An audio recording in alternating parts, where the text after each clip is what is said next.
सुन पाए, हालेलुया, आपकी महिमा को हम देख पाए, ऐसा एक अद्भुत कार्य कर दे राजा, हालेलुया, ग्लोरी टू गॉड। प्रभु हम प्रार्थना करते हैं तेरे दास जो प्रभु हमारा मध्य में, वो प्रभु जो बातचीत करेंगे, जो गवाही देंगे, जो वचन से बांटेंगे प्रभु, वो उनके उनके प्रभु ज्ञान से नहीं, लेकिन पवित्र आत्मा तो उनके ऊपर नियंत्रण ले, और पवित्र आत्मा के सामर्थ्य से भरपूरी होकर तेरी बातें करने के लिए तू सहायता कर, और हर एक को एक स्वर्गीय स्पर्शता को महसूस करने के लिए मदद कर, हालेलुया, ग्लोरी टू गॉड।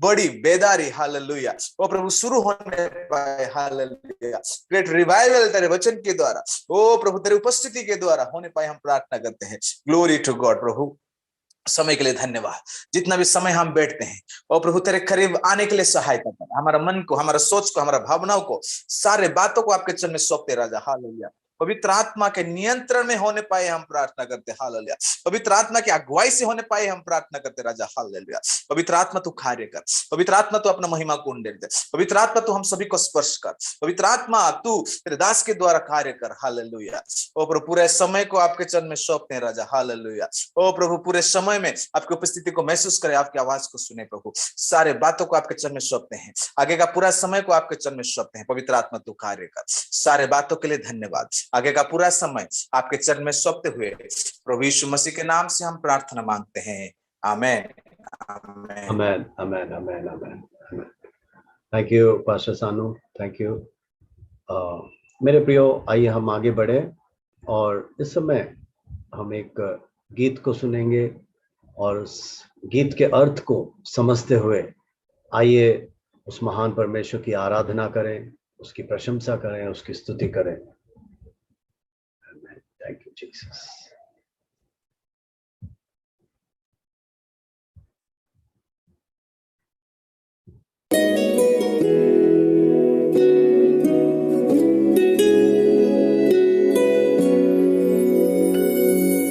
ईश्वर पिता ने सारे जगत से ऐसी मोहब्बत किया, पापों से हमको मुक्ति दिलाने यीशु मसीह को दिया।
Praise God, hallelujah.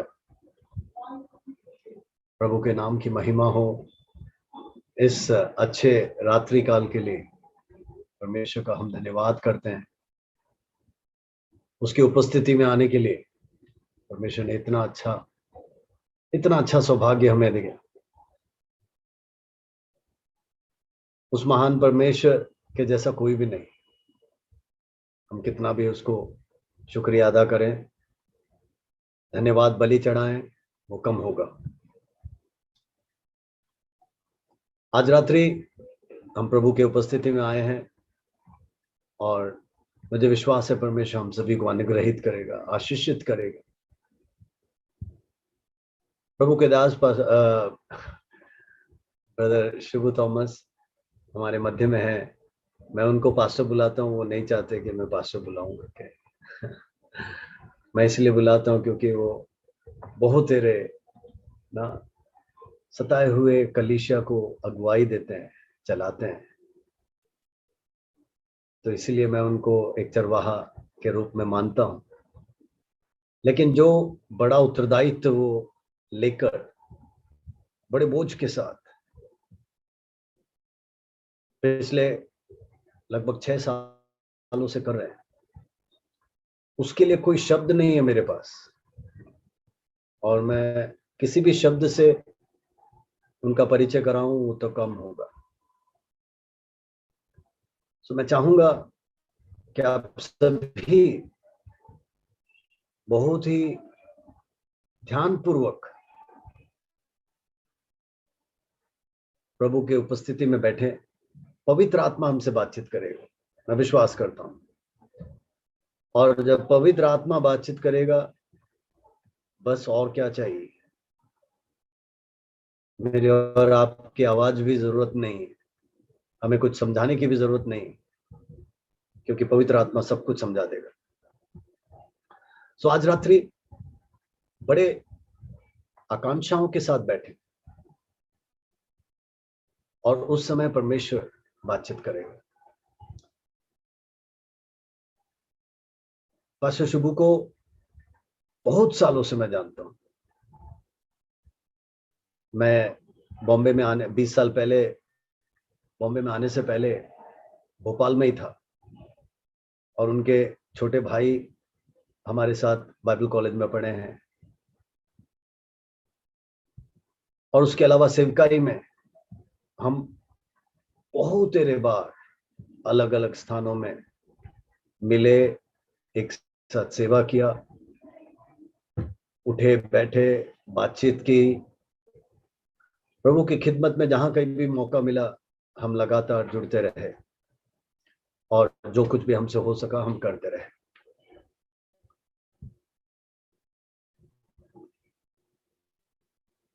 मैं और अधिक कुछ भी ना कहते हुए आगे का समय प्रभु के दास को देना चाहता हूं। पवित्र आत्मा जैसे भी उनको अगुवाई करे, वो हमारे बीच में बताएं और बातचीत करें। प्रभु ने जो भी पवित्र आत्मा के जरिए उनके मन में दिया है वो हमें सुनाएं, बताएं। और सभी बड़े प्रार्थना पूर्वक बैठे प्रभु के उपस्थिति में। मैं विश्वास करता हूं कि परमेश्वर हम सभी को अनुग्रहित करेगा, आशीषित करेगा। और जो भी घर के बाहर ना हो या यात्रा में ना हो, और जो कोई भी अपने वीडियोस ओपन कर सकते हैं जरूर कीजिएगा। वो हमारे लिए, सबके लिए अच्छा होगा और प्रभु के दास भी एक दूसरे को देख सकते हैं, समझ सकते हैं। Over to you brother Shibu Thomas.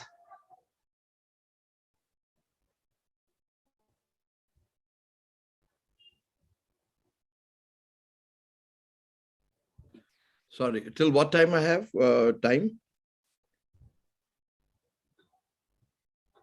Sam sir, what time? You have 1 hour. Okay. अच्छा किया सैम साहब ने बता दिया पहले ही, भाई वीडियो ऑन कर लो, नहीं तो मैं भी वीडियो ऑफ कर दूंगा। क्योंकि जब आप मुझे देखना चाहते हो तो मैं भी आपको देखना चाहता हूँ। मैं गीत गाऊंगा जब तक, अगर आप सो रहे हो, बिस्तर में लेटे हो, खाना खा रहे हो, या टीवी देख रहे हो, या जो भी कर रहे हो, समेट लो जब तक मैं गीत खत्म करूंगा। उसके बाद आप लाइव आ जाइए तो ज्यादा अच्छा रहेगा। भाई घर के अंदर भी, घर के अंदर सहूलियत दिया है परमेश्वर ने, अगर उसमें भी अगर बैठ के बिना वीडियो के आप बैठ नहीं सकते तो इससे अच्छा तो मीटिंग अटेंड करने से कोई फायदा थोड़ा ना है। किसी के ऊपर कोई एहसान नहीं कर रहा भाई, ये परमेश्वर का मामला है।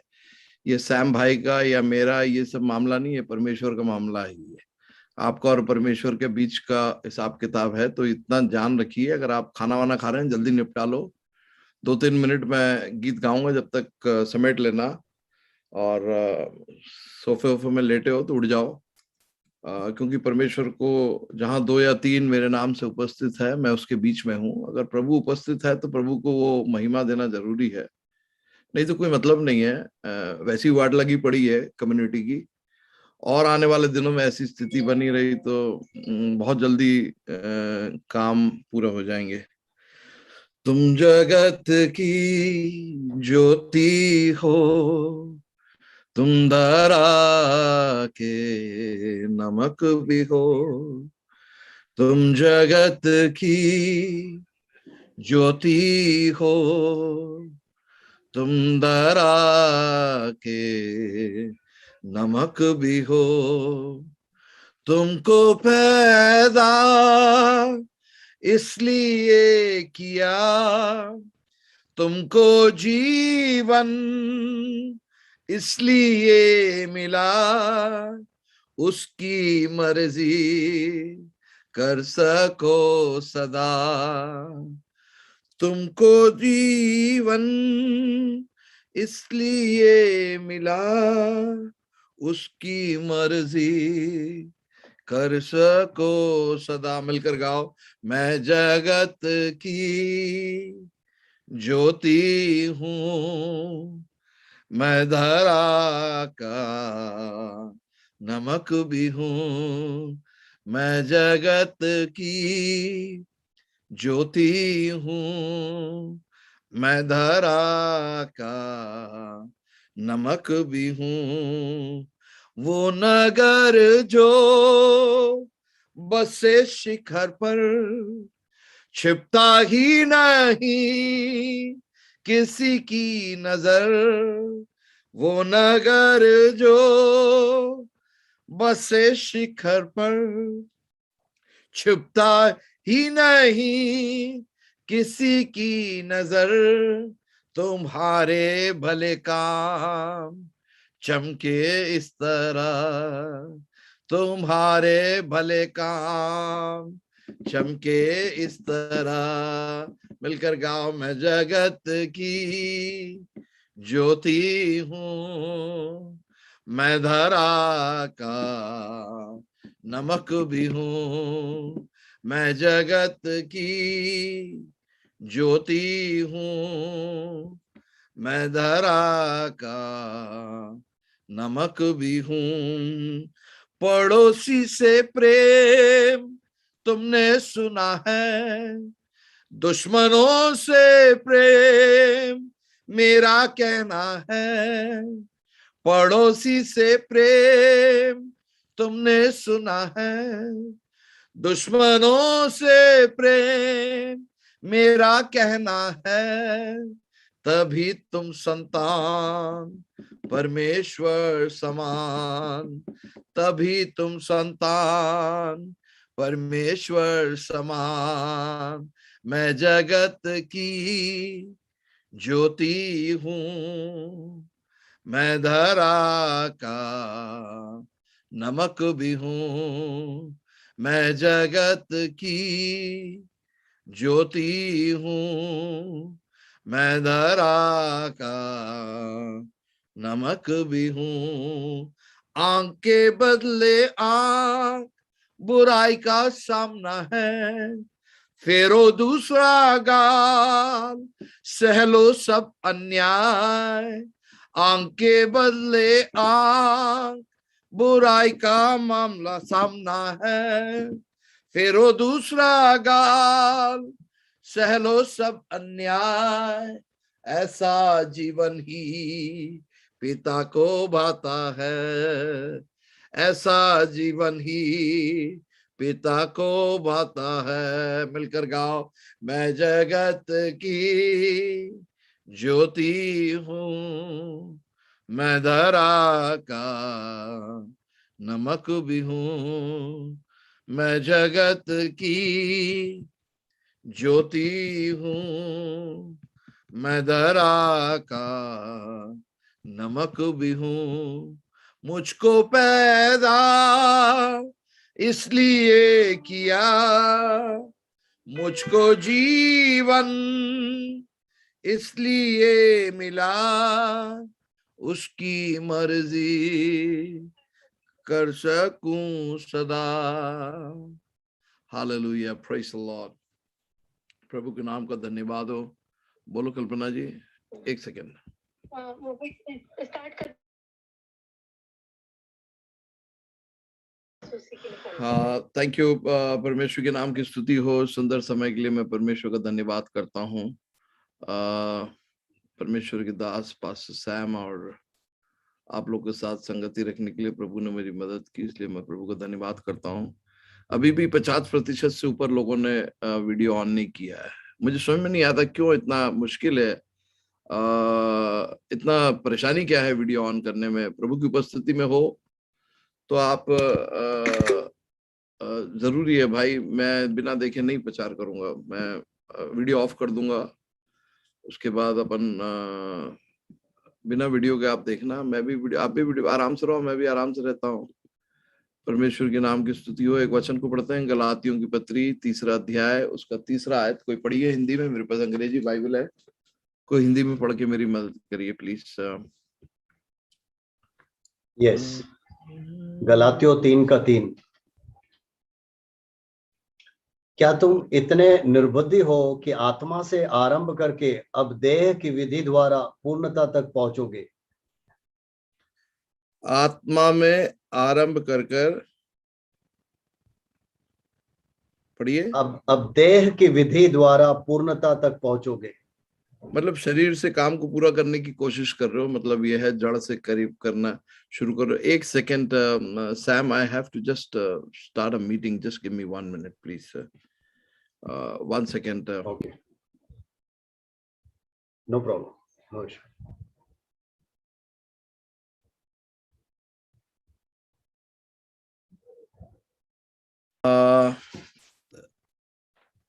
आत्मा में शुरू कर इंग्लिश में ऐसा लिखा है कि are you so foolish after beginning with spirit, are you now trying to attain your goal by human effort. मतलब आत्मा में शुरू कर आप इतने बेवकूफ हो गए हो कि आप शरीर से या जड़ से आप कार्य को समाप्त करने की कोशिश कर रहे हो। देखो भैया, ये जो समय है ये परमेश्वर की आत्मा या पवित्र आत्मा की फुलनेस या आत्मा पूर्ण रूप से इस धरती पर कार्य करने के समय पर आपको धरती पर भेजा है। जैसे पुराने नियम में परमेश्वर खुद डायरेक्ट बात करता था, पुत्र 33.5 साल इस धरती पर था। आज पिता सिंहासन पर विराजमान है, पुत्र उसके दाहिने हाथ पर है, पवित्र आत्मा हमारे बीच में है। जैसे जोएल नबी ने हजारों साल पहले कहा कि I will pour out my spirit on all people, मैं अपनी आत्मा सबके ऊपर उंडेलूंगा। उसने ऐसा कहा। पढ़िए 2:28 है शायद, पढ़िए, मेरे को इंग्लिश में मालूम है, कोई भी निकाल के पढ़िए। I will pour out my spirit on all people. Your sons and daughters will prophesy. Your old men will dream dreams. Your young men will see visions. तुम्हारे घर के even the servants, maid servants will be filled. My servants will be filled with the spirit. पढ़िए हिंदी में क्या लिखा है, जल्दी जल्दी पढ़िए भाई साहब। और उसके बाद मैं सब लोगों पर अपना आत्मा उंडेलूंगा, उसके तुम्हारे बाद पुत्र और पुत्रियां नबूवत करेंगे। सैम रुक के पढ़ना प्लीज सर। आप सबके ऊपर मैं अपनी आत्मा को उंडेलूंगा, सबके ऊपर। मतलब नए नियम में कलीसिया के ऊपर पूर्ण रूप से, अगर अपर रूम में जब 120 लोग बैठे थे, सबके ऊपर आत्मा उतरी, परमेश्वर का वचन कहता है। और सेंचुरियन के घर पर जब पत्रोस प्रचार कर रहा था, सबके ऊपर आत्मा उतरी। एफेसोस पर पौलुस गया, हाथ रखा, सबके ऊपर आत्मा उतरी। तो पूरे नए नियम में देखा गया है कि सबके ऊपर आत्मा उतरी। जो जोएल ने कहा, पढ़िए, जोएल ने कहा सबके ऊपर आत्मा उंडेलूंगा। हाँ पढ़िए। तुम्हारे पुत्र और पुत्रियां नबूवत करेंगी, हाँ। तुम्हारे वृद्ध जन स्वप्न देखेंगे और तुम्हारे जवान दर्शन देखेंगे। मैं अपने दासों और दासियों पर भी उन दिनों में अपना आत्मा उंडेलूंगा। मतलब ये जो समय है जो जोएल ने कहा है, ये वो समय है जहां पर पूरे जनों के ऊपर, परमेश्वर को जिसने यीशु मसीह को ग्रहण किया, बपतिस्मा लिया, परमेश्वर के राज्य के लोगों के ऊपर, सबके ऊपर, पतरस ने कहा हजारों लोगों के सामने, repent and be baptized for the forgiveness of your sins and you will receive the Holy Spirit. मन फिराओ, पानी का बपतिस्मा लो, अपने पापों को अंगीकार करो, उसके बाद तुमको पवित्र आत्मा का दान मिलेगा। 120 लोग मरकुस के घर पर अपर रूम में गए और 50वें दिन वो लोग सब आत्मा से भर गए। तो ये जो समय है, ये पवित्र आत्मा की भरपूरी का समय है। एक चीज ख्याल रखें, और ऐसे समय पर परमेश्वर ने आपको धरती पर भेजा है तो साधारण सा कार्य नहीं बल्कि असाधारण सा कार्य करने के लिए भेजा है। और अगर किसी के दिमाग में ये ख्याल हो कि पवित्र आत्मा मतलब अन्य भाषा है, तो ये गलत धारणा है आपके दिमाग पर। पवित्र आत्मा मतलब अन्य भाषा नहीं है, वो तो सिर्फ एक चिन्ह है आत्मा की। ये हु इज म्यूटिंग मी? ये जो मैंने कहा कि आपको इस समय पर प्रभु ने भेजा, ये आत्मा की भरपूरी के समय पर असाधारण सा कार्य करने के लिए आत्मा की शक्ति हमारे अंदर दी गई है। और ये पुराने नियम में या यीशु के साथ चलने वाले चेलों को यह सौभाग्य नहीं मिला जो सौभाग्य मुझे और आपको मिला है। क्योंकि यीशु ने चेलों से कहा कि जब तक मैं नहीं जाऊं पिता के पास, जब तक ये आत्मा को फिर मैं जाऊंगा, भेजूंगा उसके बाद। लेकिन हम इतने भाग्यशाली हैं कि परमेश्वर ने वो पवित्र आत्मा की सामर्थ हमारी इस मिट्टी के बर्तन के अंदर जो उंडेला है, इससे बड़ा सौभाग्य कोई नहीं है। जब आत्मा हमारे अंदर है तो हम शरीर और दुनिया के तौर तरीके से या परंपरा के हिसाब से या कलीसिया की जो स्टाइल चली आ रही है उसके हिसाब से सेवा करने के लिए नहीं, बल्कि परमेश्वर की आत्मा आपसे क्या कहती है, वो आत्मा की आवाज को सुनकर परमेश्वर, क्योंकि जिसके अंदर परमेश्वर की आत्मा नहीं है वो परमेश्वर के लोग नहीं है। ये रोमियो की किताब में पढ़ते हैं, anybody who does not have the spirit of Christ does not belong to Christ. दो आत्मा है, एक दुष्ट आत्मा है, एक पवित्र आत्मा है। परमेश्वर का राज्य पवित्र आत्मा के द्वारा चलाया चलता है, जो रोशनी का राज्य है। अंधकार का राजा शैतान जो दुष्ट आत्मा की प्रेरणा से चलता है। दोनों के फलों के बारे में गलातियों की पत्री में आपने देखा है कि गलातियों की पत्री में लिखा है 5वें अध्याय में कि पवित्र आत्मा के क्या फल है और फ्रूट्स क्या है और दुष्ट आत्मा के क्या फ्रूट्स है। तो एक पेड़ को देखकर उसके फल से समझ में आ जाएगा कि ये पेड़ क्या है। और अगर दुष्ट आत्मा से पीड़ित हो तो वो फल पढ़ लो और आपके अंदर है कि नहीं देख लो, तो आपको समझ में आ जाएगा कि आपको भी समझ में आएगा और दूसरे को भी समझ में आ जाएगा आपके अंदर आत्मा कौन सी है। मेरे को समझ में आ रहा है ना जो कह रहा हूं मैं? समझ में आ रहा है ना? अगर समझ में आ रहा है तो जरा गर्दन वर्दन हिलाइए, हाथ वाथ उठाइए ताकि आपको समझ में आ रहा हो। भैया मैं यहाँ उछल कूद करवाने के लिए, नाच कराने के लिए नहीं आया हूँ, कुछ हकीकतें बताकर। ये अंत के दिनों में क्या है कि पूरा माहौल बिगड़ा हुआ है, कलीसियाओं की तेजी हुई पड़ी हुई है, सब ड्रामाबाजी के अलावा कुछ नहीं है, खोखला है अंदर से सब कुछ। परमेश्वर के लोग आत्मा से भटक गए हैं, जड़ से सेवा करते हैं, शरीर की इच्छा से अपने कार्यों को करते हैं, परमेश्वर की आत्मा को बांधते हैं कि जड़ की प्रवृत्तियां आत्मा की प्रवृत्तियों को कार्य करने नहीं देती, आत्मा घुटन महसूस करती है। पवित्र आत्मा एक कलीसिया के बाहर है, यीशु मसीह दरवाजे के बाहर खड़े होकर दरवाजा ठकठका रहा है अंदर आने के लिए, लेकिन शरीर की जो कलीसिया की प्रवृत्ति है वो यीशु नासरी के नाम से इन दिनों बंद जाना चाहिए। और ये जितनी जो आदमी के जो तरीके हैं ना, स्टाइल और पद्धति और ये सब फेल होना चाहिए, और आत्मा पूरी भरपूरी से सब कलीसियाओं के ऊपर, पासवानों के ऊपर पूरा कब्जा लेना चाहिए, तभी परमेश्वर की कलीसिया बदलेगी। और जब तक परमेश्वर की कलीसिया नहीं बदलेगी, जब तक देश बदल नहीं सकता है। क्योंकि निनेवा तो तैयार है, लेकिन जोना झक मरा रहा है, सो रहा है आराम से वो, और वो सो रहा है आराम से जोना। निनेवा तो तैयार है सुसमाचार सुनने के लिए, लेकिन जोना तैयार नहीं है। देश तो तैयार है, लेकिन विश्वासी तैयार, परमेश्वर के लोग तैयार नहीं है सुसमाचार को उस तरीके से ले जाने के लिए। तो मैं यहाँ बताना चाहता हूं कि आपके अंदर कौन सी आत्मा है, वो आपके फल से पता लग जाएगा कि आप फल क्या है आपका। आम के पेड़ से अमरूद तो लग नहीं सकता है, तो आम का पेड़ है तो आम ही निकलेगा। वैसे ही आप उठा के देखो, गलातियों की पत्री में 5वें अध्याय में लिखा है, आत्मा के गुण दिए हैं और दुष्ट आत्मा के। देखो 2 राज्य है भैया, एक अंधकार का राज्य है, एक रोशनी का राज्य है। अंधकार का राजा शैतान है, रोशनी का हमारा यीशु मसीह है। अंधकार का राज्य दुष्ट आत्मा से चलता है, परमेश्वर का राज्य या रोशनी का राज्य पवित्र आत्मा से चलता है। तो परमेश्वर के अंदर जो परमेश्वर शरीर नहीं है, वो आत्मा है। तो जो कोई उससे बात करेगा, वो आत्मा, हमारे अंदर जो आत्मा दिया है पवित्र आत्मा, वो और परमेश्वर के बीच में बातचीत होती है। अंग्रेजी में ऐसा लिखा है रोमियो में, the spirit himself testifies to our spirit that we are God's children. परमेश्वर की आत्मा और हमारे आत्मा के बीच में मिलन होता है। आप शरीर में रहकर आत्मा में रहने वाले परमेश्वर के साथ आप बातचीत नहीं कर सकते हैं। आपके अंदर जो आत्मा दी है, वो आत्मा और परमेश्वर के बीच में बातचीत होती है। आप जड़ में रहकर परमेश्वर को आप भले आराधना करो, नाचो, गाना गाओ, सब कुछ करो, लेकिन इससे स्वर्ग राज में कोई फर्क नहीं पड़ेगा, ना किसी को आशीष का कारण बनेगा। ये सब ड्रामाबाजी चलता रहेगा। इसलिए तो लोगों की वाट लगी पड़ी हुई है।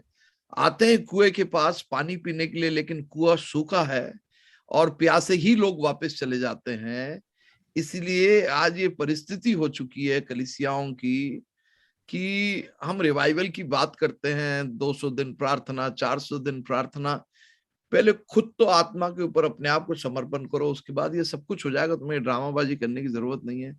अपने आप को, इस मिट्टी के बर्तन को खाली करो। और परमेश्वर ने कहा पानी भरो सब में, और जो दाखरस उसने जो पानी भरा, वो जो दूसरा दाखरस था वो पहले दाखरस से इतना टेस्टी था। तो अपने अंदर जो भर के रखा है, तुमने ज्ञान प्राप्त की है दुनिया से, परंपरा से, कलीसिया के स्टाइलों से, वो सब खाली करो। और परमेश्वर जब भी तो भरेगा। भरे हुए में क्या भरेगा वो? जब खाली कर कर अपने आप को बर्तन लेके आओगे तभी तो भरेगा, नहीं तो खाली में क्या खाक, भरे में क्या खाक भरेगा? भर के तो हर मीटिंग में आते हो, फायदा क्या है मीटिंग में आकर? अगर आते हो 20 वोल्टेज लेकर, तो मीटिंग खत्म होकर जितने मीटिंगें सुनते हो, प्रचारे सुनते हो, उससे तुम्हारा वोल्टेज बढ़ना चाहिए ना भाई। 20 वाट से 50 वाट का बल्ब होना चाहिए, फिर 50 से 100 वाट होना चाहिए, 100 से 1000 वाट होना चाहिए। मतलब 20 वाट मतलब एक कमरा जला देगा, 50 वाट मतलब बगल वाला कमरा, उसके बाद 500 वाट मतलब अड़ोस पड़ोस को, फिर हेलोजन हो गया तो मोहल्ला, फिर उसके बाद मरकरी हो गया तो स्टेडियमों में जलोगे। उसके बाद रेनार्ड बोनके जैसे एक आदमी ने पूरे अफ्रीका को जला दिया परमेश्वर की रोशनी से। भाई वृद्धि होनी चाहिए ना, बढ़ोतरी होनी चाहिए ना, हर जगह बढ़ोतरी चाहिए तुमको स्कूल में अच्छे नंबर पढ़ के चाहिए, नौकरी में बढ़ोतरी चाहिए। आत्मिक जीवन में क्या दूध पीते रहोगे, वही नाच गाना करते रहोगे, वही 4 शब्द का उच्चारण करोगे जो तुम्हें खुद नहीं मालूम क्या बोलते हो? क्या मालूम ये पवित्र आत्मा का अन्य भाषा है कि नहीं है? ये किसने कहा आपसे? आपको खुद नहीं मालूम आप क्या बोलते हो? पौलुस कहता है, एक तराजू लेकर तोलता है पौलुस, कलीसिया के अंदर आओ, और एक तरफ बोलता है 5 ज्ञान की बातें, और तराजू के दूसरे भाग में लिखा है रखा 10,000 अन्य भाषा के शब्द। जब तराजू को तोल के देखा तो 5 वाक्य जो ज्ञान के हैं वो ज्यादा महत्वपूर्ण है कलीसिया में। कब तक ड्रामाबाजी चलेगा? कितने दिन तक ऐसे चलेगा? अभी तो परिस्थितियां देखते जाओ आगे आगे क्या होगी, कि अजूबा नहीं करना, वाट लगने वाली, ये बता दें अभी से, डरा नहीं रहा हूं। इसलिए आत्मा में मजबूत रहोगे तो पतरस जैसे कह सकते हो, पौलुस जैसे कह सकते हो कि मेरे लिए मृत्यु भी लाभ है। चूल्हे में गया, मुझे किसी से डरना क्या है? जब मरना मेरे लिए लाभ है तो मुझे क्या तकलीफ है भाई? जब मरना मेरे लिए लाभ है तो मैं लाभ लेने में क्यों शर्मा रहा हूं? जब मरना ही मेरे लिए लाभ है तो लाभ के लिए मैं, लाभ है जिस चीज, दुनिया के लिए थोड़ा ना लाभ है, मेरे लिए लाभ है क्योंकि मैं यीशु में हूं। अगर परमेश्वर के मृत शरीर को जिस आत्मा ने जलाया, वही आत्मा, पवित्र आत्मा अगर तेरे अंदर है, तो दुनिया की कोई ताकत तुझे रोक नहीं सकती। जब तुरही फूकेगी तू जला लिया जाएगा। और कहां लगा है 5 साल 10 साल के सरकार में? 1000 साल परमेश्वर के साथ बैठकर राज करेंगे इसी दुनिया के ऊपर। क्या पता प्रधानमंत्री हम बने भारत के। ये कभी आपकी खोपड़ी में आई है क्या? स्वर्गराज नाच गाना नहीं है भाई। वहां पर स्वर्गदूत करोड़ों अरबों स्वर्गदूत, प्रकाशित वाक्य में ऐसा लिखा है, स्वर्गदूत हजारों की संख्या में, जो आपके कैलकुलेटर में टाइप नहीं कर सकते, इतने स्वर्गदूत 24 घंटे उसके सिंहासन के सामने वो पवित्र पवित्र पवित्र कर कर आराधना कर रहे हैं। तो तेरे सूखे गाने का लालची है क्या वो? कहां लगा है भाई? 24 घंटे दिन रात वो पवित्र पवित्र पवित्र कर कर आराधना कर रहा है। तो जबूलान तेरे गाने का शौकीन है क्या वो? नहीं, उसने तुम्हें सर से पांव तक खरीदा है। किस चीज से खरीदा है? अपना लहू से सौदा किया है। नाश होने वाली सोना या चांदी से नहीं, अपने लहू से खरीदा है। और अगर खरीदा हो तो तू तेरा नहीं है, परमेश्वर का है। और अगर तू परमेश्वर का है तो परमेश्वर निर्णय लेगा कि तेरे जीवन से क्या करना है। तेरे को थोड़ा, तू अपना राह खुद थोड़ा बना सकता है। अगर तू अपना राह खुद बनाएगा तो गड्ढे में जाएगा, क्योंकि कभी भी एक अंधा दूसरे अंधे को मंजिल तक नहीं पहुंचा सकता। रोशनी जिसकी हो वो एक ही रोशनी है। अंधा मतलब फिजिकल अंधा की नहीं, आत्मिक अंधा की बात कर रहा हूं। एक अंधा कभी भी दूसरे अंधे को स्वर्ग मतलब मंजिल तक पहुंचा नहीं सकता। इसलिए ध्यान रखना, अपने आप मंजिल पाकर बनाकर कोई मंजिल तक पहुंच नहीं पाया। परमेश्वर की आत्मा है जो हमें चलाती है। यीशु मसीह ने कहा, अगर तुम मुझसे प्यार करते हो तो मेरी आज्ञाओं को मानोगे। अगर तुम मेरी आज्ञाओं को मानोगे तो मैं पिता से कहूंगा, वो तुम्हें एक और सहायक देगा।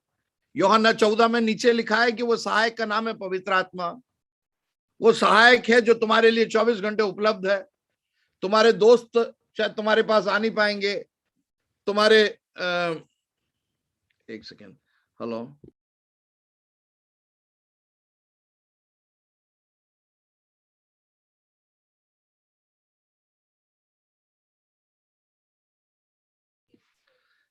तो सॉरी, माफी चाहता हूँ, दूसरे लाइन में प्रचार कर, ऑनलाइन ऑन करना है।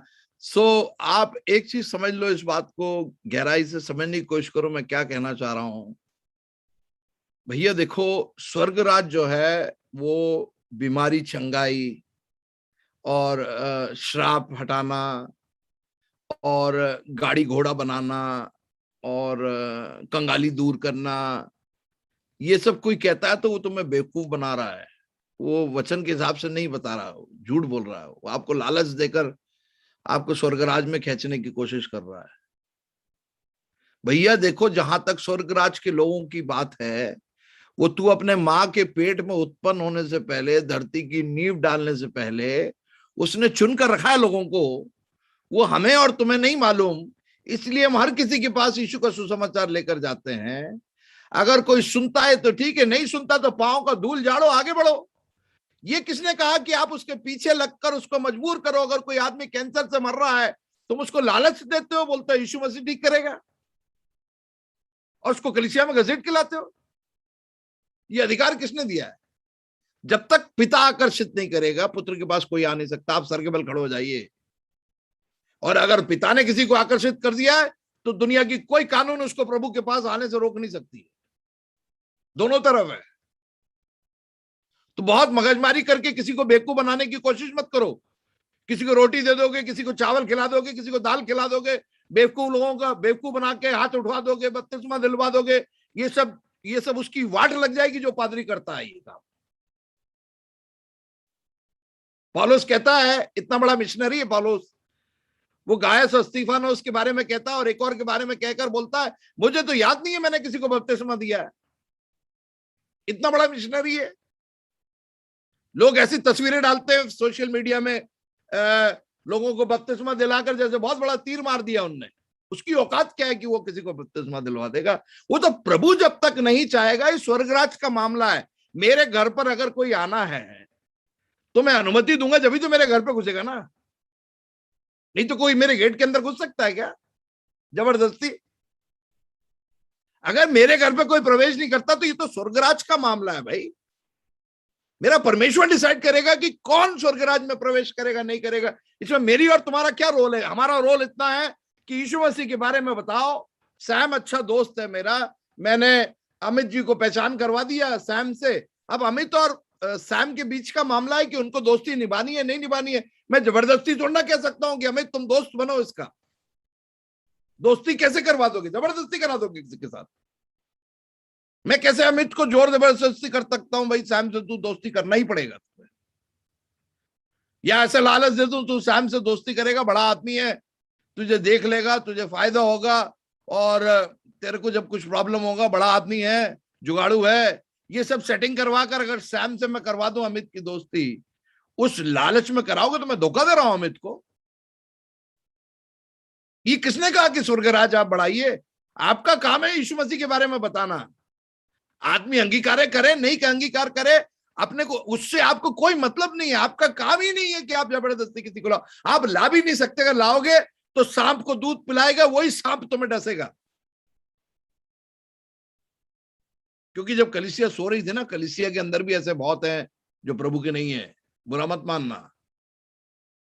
जब कलीसिया सो रही थी ना, तो शैतान ने आकर गेहूं के बीच में जंगली बीज बो दिया है।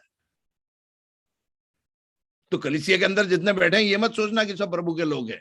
आप खींच के लाए हो बहुत लोगों को बेवकूफ बना के कि आपकी बीमारी ठीक हो जाएगी। भाई यीशु मसीह ने तो कहा कि जो आएगा मेरे पास उसको क्रूज उठाना पड़ेगा, नहीं तो आप निकल लो, आप यूहन्ना के साथ चले जाओ।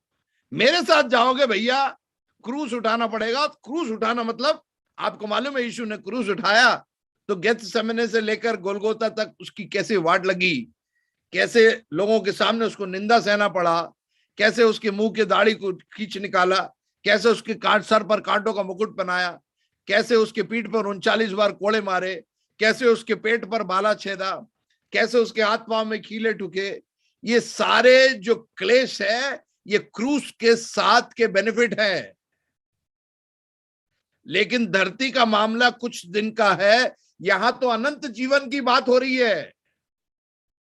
धरती के राज्य के बारे में बात ही नहीं है, परमेश्वर को उससे मतलब ही नहीं है। तुम्हें स्वर्गराज ले जा रहे हैं जहां अनंत जीवन की बात हो रही है भाई। अगर यीशु जी उठा तो हम भी जी उठेंगे। अगर यीशु जी नहीं उठा होता तो सारे लोग वही एक ही उसमें थे। लेकिन मेरा एक ही खासियत है कि मेरा यीशु जी उठा है। अगर वो जी उठा तो मैं भी जी उठूंगा। यही तो आशा है। हमारे शरीर को नुकसान पहुंचा सकता है कोई, लेकिन मेरी आत्मा को छूने वाला कोई नहीं है। एक ही है, वो मेरा परमेश्वर है। मेरी बात समझने की कोशिश करो। देखो भैया, ये जमाना जो है ना, ये पवित्र आत्मा के सामर्थ्य का जमाना है। इसमें आपको कोई परिश्रम नहीं करना है। आत्मा को आप समर्पण कर दो तो अपने आप वो लेके चला जाएगा। ये आत्मा रूपी नदी है ना, आपको बहा के ले जाएगी जहां ले जाना है। सवाल जवाब मत पूछना। सवाल जवाब पूछोगे, रीजनिंग करने बैठोगे, क्योंकि आजकल पढ़ लिखे गए हैं लोग ज्यादा, तो परमेश्वर से वार्तालाप करते हैं। भाई ये कैसे हो सकता है, ये ऐसे कैसे होगा, ये ऐसा क्यों नहीं कर लेते, वो वैसा क्यों नहीं कर लेते हैं। अपनी ज्ञान बांटने। एक्चुअली उसने गधों को चुना था। गधों को इसलिए चुना ताकि मूर्खों को लज्जित कर सके। हम जितने थे गधे ही थे। पढ़ लो एक बार कोरिन्थियों की पत्री में, आगे जाने से पहले एक बार ये वचन को पढ़ लो आप। कोरिन्थियों की पत्री, पहली कोरिन्थी क्या लिखा है, जिसके पास बाइबल हो खोल के पढ़ो। कोरिन्थियों की पत्री, एक मिनट में निकाल रहा हूं।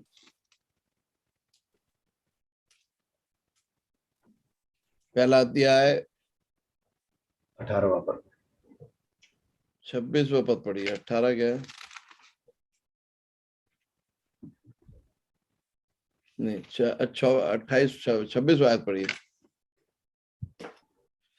हालेलुया। हे भाइयों, अपने बुलाए जाने पर तो विचार करो कि शरीर के अनुसार तुम में से ना तो बहुत बुद्धिमान, ना बहुत शक्तिमान और ना बहुत कुलीन बुलाए गए। कुछ भी नहीं थे, कोई औकात नहीं थी। 2 टकी का गधा कहीं बंधा हुआ था, वो तो परमेश्वर ने कहा जाओ खोल के लाओ। अगर कोई पूछे तो बोलना मालिक को जरूरत है। ऐसे मैं और तू बंधा हुआ था कहीं। गलतफहमी मत पालना कि तूने कोई बहुत बड़ा काम किया नेक, कि परमेश्वर ने तुझे चुन लिया है। अगर तुझे ये गलतफहमी है तो बहुत बड़ा मूर्ख है तू। तेरे पुण्य प्रवृत्ति, तेरे राइचस वर्क, तेरी धार्मिकता, तेरा खानदान, ये कुछ भी मायने नहीं रखता। वो तो प्रभु ने तरस खाकर, हम बंधा हुए थे कहीं गधा, यीशु ने जैसे चेलों से कहा जाओ गधे को खोल के लाओ। अगर कोई पूछे तो बोलना मालिक को जरूरत है। ऐसे ही मैं और तू, शैतान ने बांध के डाला था हमको, उसके जंजीरों में झटके हुए थे, लेकिन समय समय पर परमेश्वर के लोगों को भेजकर हमको खोल के लाए। लेकिन आदत वही गधे की है ना, वहां से खोल के लाए लेकिन यहां बंद गए, कलीसिया के अंदर आके वहीं घूम रहे हैं अंदर ही अंदर। आजाद हो गए, उसको पता नहीं है, लेकिन वो बंधा हुआ है। जंजीर खुल गई है लेकिन अंदर बंद गया। पहले बाहर बंधा था वहां शैतान के पास, यहां आके अंदर बंद गया। कलीसिया कलीसिया कलीसिया बस। तो वहां पे ऐसा लिखा है, पढ़िए 27 आयत, धीरे धीरे पढ़िएगा, रुक रुक के जो भी पढ़ रहा है। हाँ, परंतु परमेश्वर ने संसार के मूर्खों को चुन लिया है। संसार के मूर्खों को चुन लिया है। क्यों भैया, मूर्खों को क्यों चुन लिया? कि ज्ञानवानों को लज्जित करे। मूर्खों को क्यों चुन लिया भैया? लेकिन मूर्ख इतना ज्ञानी हो गया है कि आज मूर्ख इतना होशियार हो गया है कि मूर्ख बताता है परमेश्वर को, भाई ऐसा करेंगे तो लोग आएंगे, ऐसा पोस्टर छापेंगे तो ऐसे आएंगे, खाना देंगे तो और लोग आ जाएंगे, व्हाट्सएप और फेसबुक पे पोस्टर बना दो, ऐसा लिख दो तो ऐसे आ जाएंगे लोग, चंगाई महाउत्सव तो और लोग आएंगे, और साथ में खाना तो और लोग आएंगे। ऐसी जुगाड़ पट्टी करने की कोई जरूरत नहीं है भाई। जब यीशु जाता है कोई फ्लेक्स नहीं छपाता, कोई प्रोग्राम का शेड्यूल नहीं बनाता। यीशु जहां कहीं जाता था बड़ी भीड़ उसके पास आती थी। जहां यीशु है वहां ऑटोमेटिकली भीड़ आएगा, क्योंकि प्रकाश है ना। जहां रोशनी दिखेगी वो हर कोई रोशनी की ओर दौड़ेगा ना, अंधकार में जो है। हेलो, कुछ भेजे में जा रहा है, बहुत सारे प्रचारकों को सुना होगा, लेकिन मेरे साथ आपको मजा नहीं आ रहा होगा आज, क्योंकि उछल कूदों की बातें, कूदना कादना गाना बजाना, ये सब ड्रामाबाजी के अलावा कुछ हकीकत के बारे में बात कर रहा हूं तो शायद मजा नहीं आएगा।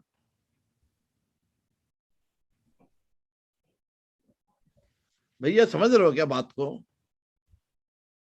ये आत्मा ऐसी वैसी चीज नहीं है, कोई शक्ति हो जैसे बोलते आजा आत्मा आजा। कहां से आजा? वो धरती पर राज कर रहा है, तो उसको बुलाएगा, वो खुद ही राज कर रहा है धरती पर।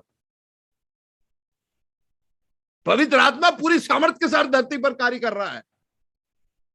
अगर आत्मा नहीं होती तो तू आज यीशु को अंगीकार ही नहीं कर पाता, क्योंकि जब लिडिया को पौलुस ने वचन सुनाया, पवित्र आत्मा ने उसके हृदय को खोल दिया, तो उसने यीशु को अंगीकार कर लिया। पवित्र आत्मा धरती पे नहीं होती तो सच और गलत का ज्ञान कौन बांटता, कौन बताता कि सच क्या है, ज्ञान क्या है, गलत क्या है? पवित्र आत्मा हमें पूरे सच्चाई के मार्ग पर चलाती है। पवित्र आत्मा हमें यीशु के बताए हुए बातों को याद दिलाती है। पवित्र आत्मा हमें उसमें चलाना सिखाती है। पढ़िए 1 मिनट, वो भी समझने के लिए एक बार आप पढ़ लीजिए तो आपको समझ में आ जाएगा। भाई बहुत गंभीर विषय है। आने वाले दिनों में अगर आत्मा की भरपूरी नहीं हो तो तुम्हारी वाट लग जाएगी। इसलिए आज ही छोड़ दो, कोई दुकानदारी या कोई धंधा पानी ढूंढ लो, पादरी लोग हो अगर, तो कुछ और काम देख लो, क्योंकि आने वाले दिन में पकड़ नहीं पाओगे जब तक आत्मा नहीं होती। इतनी हो जाएगी, बता रहा हूं मैं बहुत स्पष्ट रीति से, परमेश्वर ने जो मुझसे कहा मैं वही बता रहा हूं। आप पढ़ो 1 मिनट यूहन्ना का सुसमाचार 16 अध्याय उसका 7वां आयत से पढ़ो। परंतु मैं तुमसे सच सच कहता हूं कि मेरा जाना तुम्हारे लिए लाभदायक है। हाँ, क्योंकि यदि मैं ना जाऊं तो वह सहायक तुम्हारे पास नहीं आएगा। अगर मैं नहीं जाऊं तो सहायक नहीं आएगा। वो सहायक कौन है? 14 अध्याय में लिखा है, 14 का 26 पढ़ना भाई। हाँ, परंतु सहायक अर्थात पवित्र आत्मा जिसे पिता मेरे नाम में भेजेंगे वह तुम्हें सब, पिता मेरे नाम से भेजेंगे, तो मतलब वो सहायक कौन है? पवित्र आत्मा। आगे पढ़ो भाई, वही वह तुम्हें सब बातें सिखाएगा। 16 का पढ़ो जहां पढ़ रहे थे। हाँ, 7वां आयत पढ़ो 16 का। हाँ, परंतु मैं तुमसे सच सच कहता हूं कि मेरा जाना तुम्हारे लिए लाभदायक है। क्योंकि यदि मैं ना जाऊं तो वह सहायक तुम्हारे पास नहीं आएगा। सहायक तुम्हारे पास नहीं आएगा। हाँ, परंतु यदि मैं जाऊं तो उसे तुम्हारे पास भेज दूंगा। हाँ, और जब वह आएगा तो संसार का पाप और धार्मिकता और न्याय के विषय में निरुत्तर करेगा। क्या करेगा पवित्र आत्मा? संसार में क्या करेगा? फिर से पढ़ना। पाप और धार्मिकता और न्याय के विषय में निरुत्तर करेगा। तुम्हें बताएगा, पवित्र आत्मा बताएगा। आगे पढ़िए। पाप के विषय में इसलिए कि वह मुझ पर विश्वास नहीं करते, और धार्मिकता के विषय में इसलिए कि मैं पिता के पास जाता हूं। अब एक बार और वचन पढ़ लीजिए आप।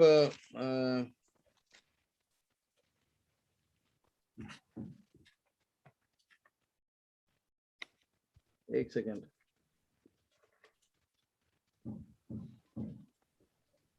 यीशु ने कहा जो भी प्यासा हो मेरे पास आओ, मैं जीवन का जल पिलाऊंगा। वो वाक्य पढ़ना, यूहन्ना का सुसमाचार उसका, जिसके पास बाइबल है वो निकाल के पढ़ो। एक सेकंड में निकाल रहा हूं भाई। हाँ, पर्व के अंतिम दिन जो मुख्य दिन था। कौन सा अध्याय है? कौन सा अध्याय है? ये 7 का 37। 7 का 37, धीरे धीरे पढ़ना। हाँ, पढ़ो भाई। पर्व के अंतिम दिन जो मुख्य दिन था, यीशु खड़ा हुआ और पुकार कर कहने लगा, यदि कोई प्यासा हो तो मेरे पास आए और पिए। प्यासा हो उसी को पिलाता है, जबरदस्ती ठूसता नहीं है। जो प्यासा हो वो उसके पास आए। हाँ, जो मुझ पर विश्वास करता है, जैसा कि पवित्र शास्त्र में कहा गया है, उसके हृदय में से जीवन के जल की नदियां बह निकलेगी। उसके अंदर से जीवन की जल की नदियां बह निकलेगी। हाँ, परंतु यह उसने पवित्र आत्मा के विषय में कहा। ये किसके बारे में कहा? पवित्र आत्मा के बारे में कहा। आगे बढ़िए। जिसे उस पर विश्वास करने वाले पाने पर थे। हाँ, इसलिए कि पवित्र आत्मा अब तक नहीं दिया गया था, क्योंकि यीशु अब तक महिमा में नहीं पहुंचा था। यीशु जैसे ही जी उठा और स्वर्गारोपण किया, पवित्र आत्मा धरती पर आई और पूरा कब्जा ले लिया। आप समझने की कोशिश करो, अगर आत्मा नहीं है तो आपको कोई भी ज्ञान नहीं दे सकता सच्चाई और गलत का। आप अपने जड़ पे चल रहे हो। बुद्धिमानों को लज्जित करने के लिए वो वाक्य पढ़ना एक बार, फिर मैं वापस यहाँ आता हूँ। वही जो आप पढ़ रहे थे कुरिन्थियों की किताब में। यस, पहली कुरिन्थी का। परंतु परमेश्वर ने संसार के मूर्खों को चुन लिया है। संसार के मूर्खों को चुन लिया है कि ज्ञानवानों को लज्जित करे। कि ज्ञानवानों को लज्जित करे। और परमेश्वर ने संसार के निर्बलों को चुन लिया है। हाँ, कि बलवानों को लज्जित करे। हालेलुया। आप निर्बल थे लेकिन आप प्रभु में बलवान हो गए। आप मूर्ख थे लेकिन प्रभु में होशियार हो गए। भैया देखो, धरती के ज्ञान में सीमा है, लेकिन परमेश्वर की ज्ञान में कोई सीमा नहीं है। सोलोमन को ज्ञान मिला तो दुनिया के लोग उसकी ज्ञान की बातें सुनने गए। आप स्कूल कॉलेज में पढ़ो, सब जगह पढ़ो, एक ज्ञान की सीमा है, लेकिन जो परमेश्वर जो ज्ञान देता है वो आत्मा का वरदानों में पहला जो वरदान है वो ज्ञान का वरदान है, स्पिरिट ऑफ विजडम। वो ज्ञान का वरदान जब तुम्हें मिल जाएगा तो तुम मूर्ख से असाधारण सा व्यक्ति बन जाओगे। इसीलिए मछुआरे जो कभी स्कूल नहीं गए, स्कूल का फाटक नहीं देखा, जब वो खड़े होकर बात करते थे तो पढ़े लिखे फरीसी उनको देखकर बोलते थे, अरे इन्होंने तो कभी स्कूल का फाटक नहीं देखा, ये इतनी ज्ञान की बातें कैसे कर रहे हैं। धरती की ज्ञान की सीमा है, लेकिन परमेश्वर की ज्ञान की कोई सीमा नहीं है। परमेश्वर की ज्ञान का कोई सीमा नहीं है। और ये ज्ञान मतलब परमेश्वर की आत्मा का पहला फल, पहला वरदान, जो आत्मा के वरदानों के बारे में पहली कुरिन्थियों में लिखा है 12वें अध्याय में, उसमें ऐसा लिखा है, spirit of wisdom, spirit of knowledge, spirit of faith, spirit of miraculous healing, speaking in tongues, interpretation of tongues, identifying the tongues. ये सब वरदान है, लेकिन कलीसिया एक ही वरदान पर झूमी पड़ी है, वो अन्य भाषा। बाकी सारे वरदान कहाँ हैं? क्यों नहीं मांगता कोई वो वरदानों के बारे में? चाहिए नहीं है आपको? भाई अन्य भाषा तो सिर्फ एक चिन्ह है, आत्मा की भरपूरी तोड़ना है। वो तो सिर्फ एक चिन्ह, चिन्ह में अटके रहोगे क्या? आत्मा कोई शक्ति नहीं है। आत्मा तृत्वत्व में, ट्रिनिटी में, परमेश्वर के साथ तृत्वत्व में लोगों ने वो महिमा या उसको वो सम्मान नहीं दिया, इसलिए कलीसियाओं की ये वाट लगी पड़ी है, सूखा पड़ा हुआ है चारों तरफ। क्योंकि जो पवित्र आत्मा को जो मान और सम्मान देना था, वो मान और सम्मान नहीं दिया है। कोई खेलने वाली चीज छोड़ना है, कोई उछालने वाली चीज छोड़ना है, कोई माहौल बनाने वाली चीज छोड़ना है कि सब कुछ सूखा चल रहा है, 4 अन्य भाषा के शब्द बोल दो, आदमी कूदने लग जाता है। ये कहां का ड्रामा है? ये पवित्र आत्मा के खिलाफ ब्लास्फेमी है। ये किसने कहा आत्मा इस चीज के लिए होती है? किसने आपको सिखाया है? अन्य भाषा तो सिर्फ एक चिन्ह है भाई। पूरी गहराई तो छुपी हुई है कुरिन्थियों की पत्री में, पहला अध्याय में। पढ़िए आप कुरिन्थी की किताब, 1 मिनट पहले 12वां अध्याय में जरा रुक के पढ़ना। किसके पास इतने सारे लोग हैं, आप सैम भाई को क्यों परेशान कर रहे हो? अनम्यूट करके पढ़ो ना, हिंदी पढ़ना नहीं आता क्या? I have muted everyone. अच्छा, ये muted everyone, Okay, I will read it for you. वरदान तो विभिन्न प्रकार के हैं, पर वरदान आत्मा तो विभिन्न प्रकार के हैं, वरदान तो विभिन्न प्रकार के हैं, हाँ, पर आत्मा एक ही है। पर आत्मा एक ही है, हाँ। और सेवाएं भी कई प्रकार की हैं, सेवाएं भी कई प्रकार की है, परंतु प्रभु एक ही है। प्रभु एक ही। हम भाई पहली कुरिन्थी 12वें अध्याय से पढ़ रहे हैं। आप बाइबल निकाल लो, मैं आपको एक काम करने के लिए बोलूंगा, एक पेन भी ले लेना। पहले ये पढ़ ले, उसके बाद अपन आगे जाएंगे। हाँ, एक पेन ले लो और बाइबल ले लो, मोबाइल नहीं, बाइबल, फिजिकल बाइबल ले लो, और एक पेन भी ले लो 2 मिनट के लिए। यहाँ पे कुछ बढ़ रहा है, और ये राशन वाशन जो एक के साथ एक फ्री वाला मामला नहीं है, ये अगर मिल जाएगा तो बस फिर कुछ चाहिए ही नहीं दुनिया में। ये एक चीज मिल जाए तो समझ लो खेल हो जाएगा। एक वरदान, वो साइमन जब चेलों को पवित्र आत्मा में जब वो कार्यों को कर रहा था, तो साइमन पैसा देके खरीदने के लिए आया वरदानों को प्रभु के पास से। तो यहाँ पे मुफ्त में बट रहा है, ले जाओ अगर दिलचस्पी हो तो, क्योंकि जो प्यासा है वही उसी का ही प्यास बुझेगा। जबरदस्ती प्रभु ठूसता नहीं है पानी मुंह में लाकर आत्मा को। हाँ, पढ़िए, पढ़िए भाई। प्रभावशाली कार्य भी अनेक प्रकार के हैं, हाँ, परंतु परमेश्वर एक ही है जो सब में सब कुछ करता है, परंतु प्रत्येक को सबकी भलाई के लिए आत्मिक वरदान दिया जाता है। 1 मिनट, प्रत्येक को मतलब हर किसी को।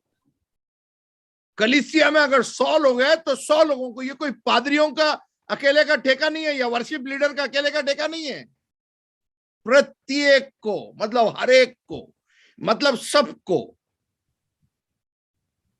प्रत्येक को, हर एक को, सबको, जितने लोग थे सबको। पढ़िए, फिर से पढ़ना वही बात। पवित्र आत्मा खाली तुम्हारी भलाई के लिए नहीं, सबकी भलाई के लिए आत्मिक वरदान दिए जाता है। आत्मिक वरदान दिए जाते हैं प्रत्येक को। अब भैया हर किसी को देने के लिए प्रभु तैयार है। अगर धरती के बाप से अगर रोटी मांगोगे तो कोई पत्थर थोड़ा ना देगा। पत्थर देगा कि आप अपने पापा से रोटी मांगोगे? तो अगर धरती का पिता तुम्हें इतना कुछ देगा तो स्वर्गीय पिता स्वर्गीय बातों का तुम्हारे ऊपर बौछार कर देगा। एक बार मांग के तो देखो। गाड़ी घोड़े से लेकर आगे कभी मोबाइल और ये सब चीजों से कभी दिमाग आगे गया ही नहीं है, तो क्या खाक मांगोगे? अरे जब ये मांग लोगे तो ये सब कुछ मिल जाएगा। आमीन। पहले उसका राज्य की खोज करो तो तुम्हें सब कुछ मिलेगा। पहले उसकी खोज करो। अभी प्रॉब्लम क्या है? अपनी चीजें आगे, अपन उसके पीछे, यीशु अपने पीछे। यीशु को आगे ले आओ और आप उसके पीछे चलो तो ऑटोमेटिकली गाड़ी घोड़ा नेता सब कुछ आपके पीछे पीछे चलेंगे।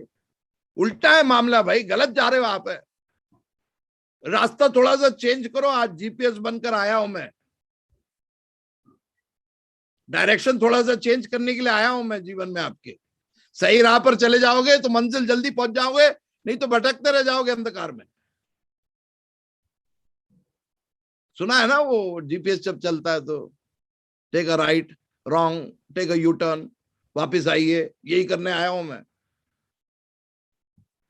कोई झंझट मत पालो यार, पढ़ाई लिखाई नहीं है, अंगूठा टेको, चिंता नहीं करो यार भाई। अनपढ़ हो, गवार हो, कुछ नहीं चाहिए अपने को, बस तू खाली आ, बुंडेल भर देगा, सब कुछ भर देगा वो। तू चिंता मत कर, तू खाओ। जब एक चरवाहा भेड़ चराने वाला 4 बकरी लेकर जब राजा बना दिया, उसको ले जाकर जो खुद के भाई लोग या बाप उसका साथ नहीं दिया, उस लड़के को अगर दाविद को उठाकर राजा बना दिया, तो तुम कहां नए नियम में कहां पहुंच जाओगे यार? कहां लगे हुए हो? परमेश्वर को जांचने और समझने की कोशिश तो करो जरा।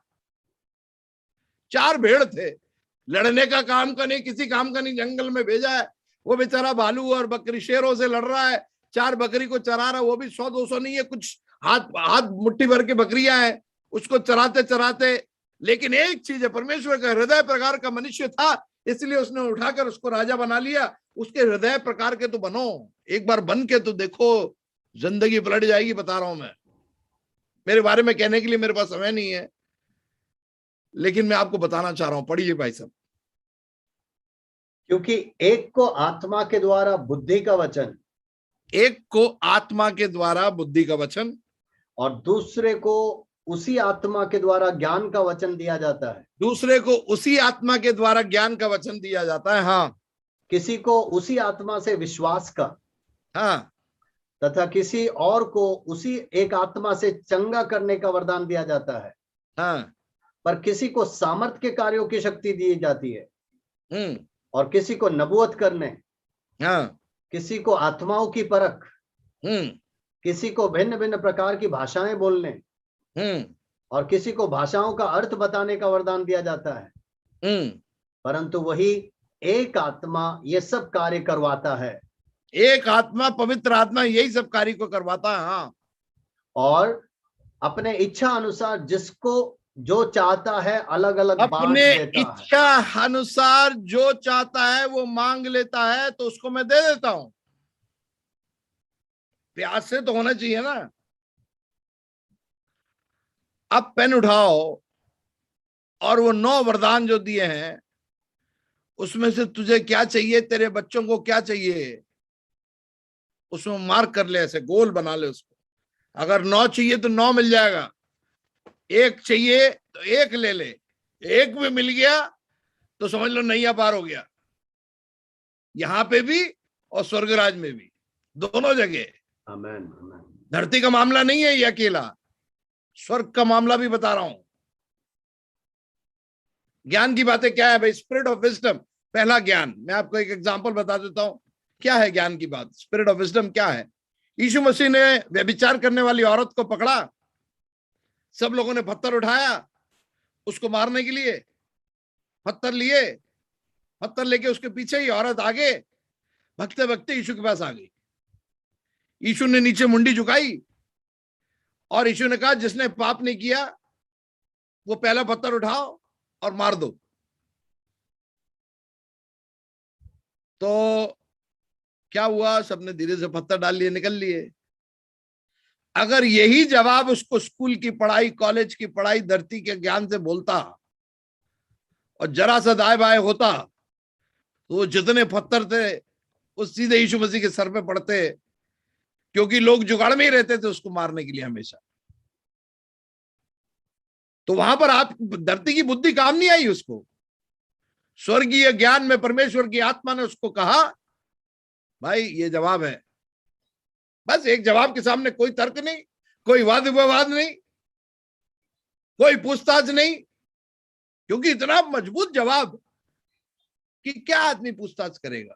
और यीशु पैदा होने के 800 साल पहले यशायाह ने 11वें अध्याय में ये लिखा कि दाऊद में से एक संतान फूट निकलेगा और उसके अंदर ज्ञान की आत्मा, spirit of wisdom, spirit of knowledge, spirit of fear of God, ये सब कुछ उसके अंदर रहेगा। अगर यीशु मसीह को ये आत्मा के वरदानों की जरूरत है तो तुम कौन से खेत के मूली हो भाई? कैसे जी लोगे उसके बिना? कैसे संभाल लोगे? कैसे जी लोगे? मुझे बता तो दो, एक कोई तरीका तो बता दो, मैं भी अपना लूं। जब सारा ब्रह्मांड का सृष्टिकर्ता खुद परमेश्वर यीशु मसीह आत्मा से पैदा हुआ और वही पवित्र आत्मा से जलाया गया, उसके पैदा होने से जी उठने तक का पूरा उसका धरती का 33.5 साल का जो सिलसिला है, अगर उसने आत्मा में रहकर किया तो तुम कैसे जड़ में कार्य को कर सक्सेसफुल हो जाओगे भाई साहब?